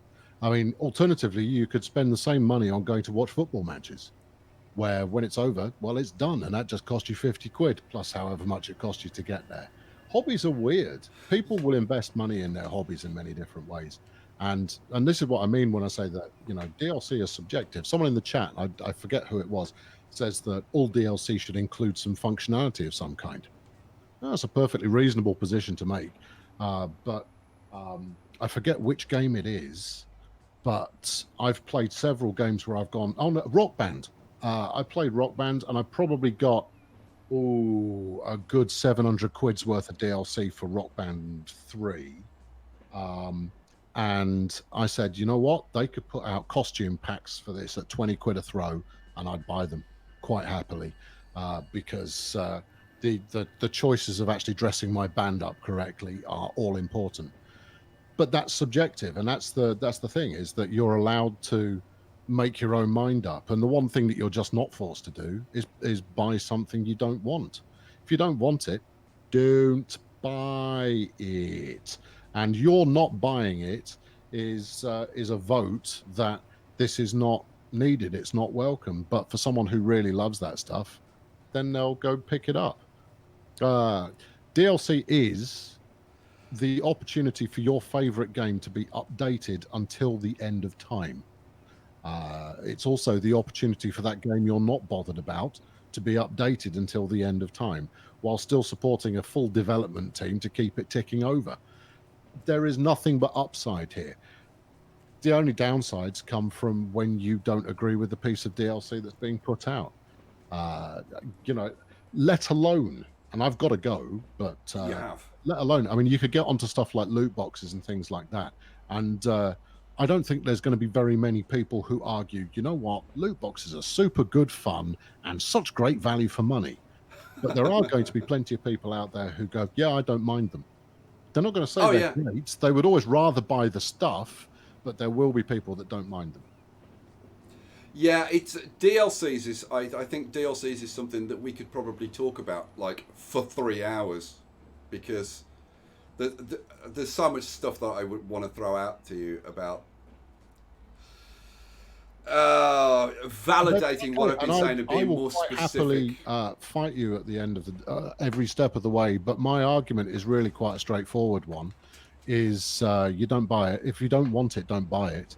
And secondly, there is no such thing as a non-valuable piece of DLC, because someone somewhere will find value in it. And if that's not you, then it's just not valuable for you, but it will be valuable for someone else.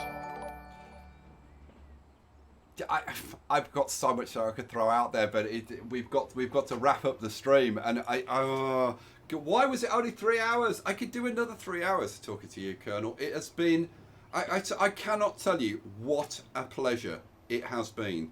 Yeah, and great fun. We should do this again. I really, really hope that we can do this again. And I said to you, if you ever want to invite me to do like the same thing on your channel, live stream, VOD, like whatever, I will be there, because I've just had an absolute ball tonight. Yeah, I think a little back and forth is most likely.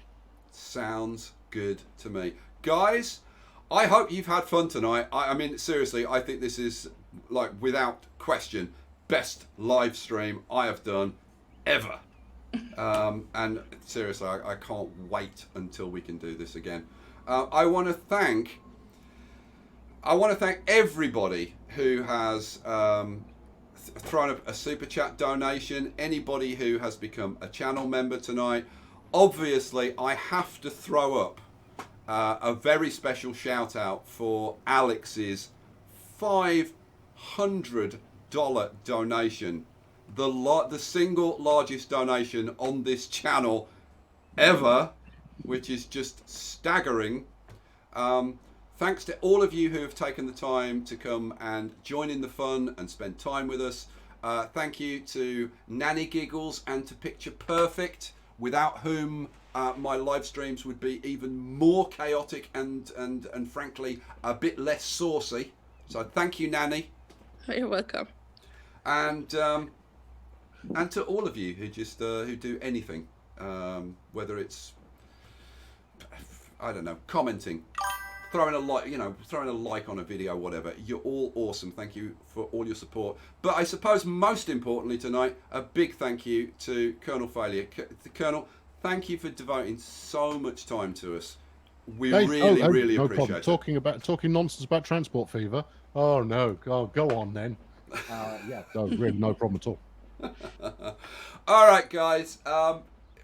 Thanks to all of you. We will be back soon. We are going to be back on, unless I'm very much mistaken, on Thursday.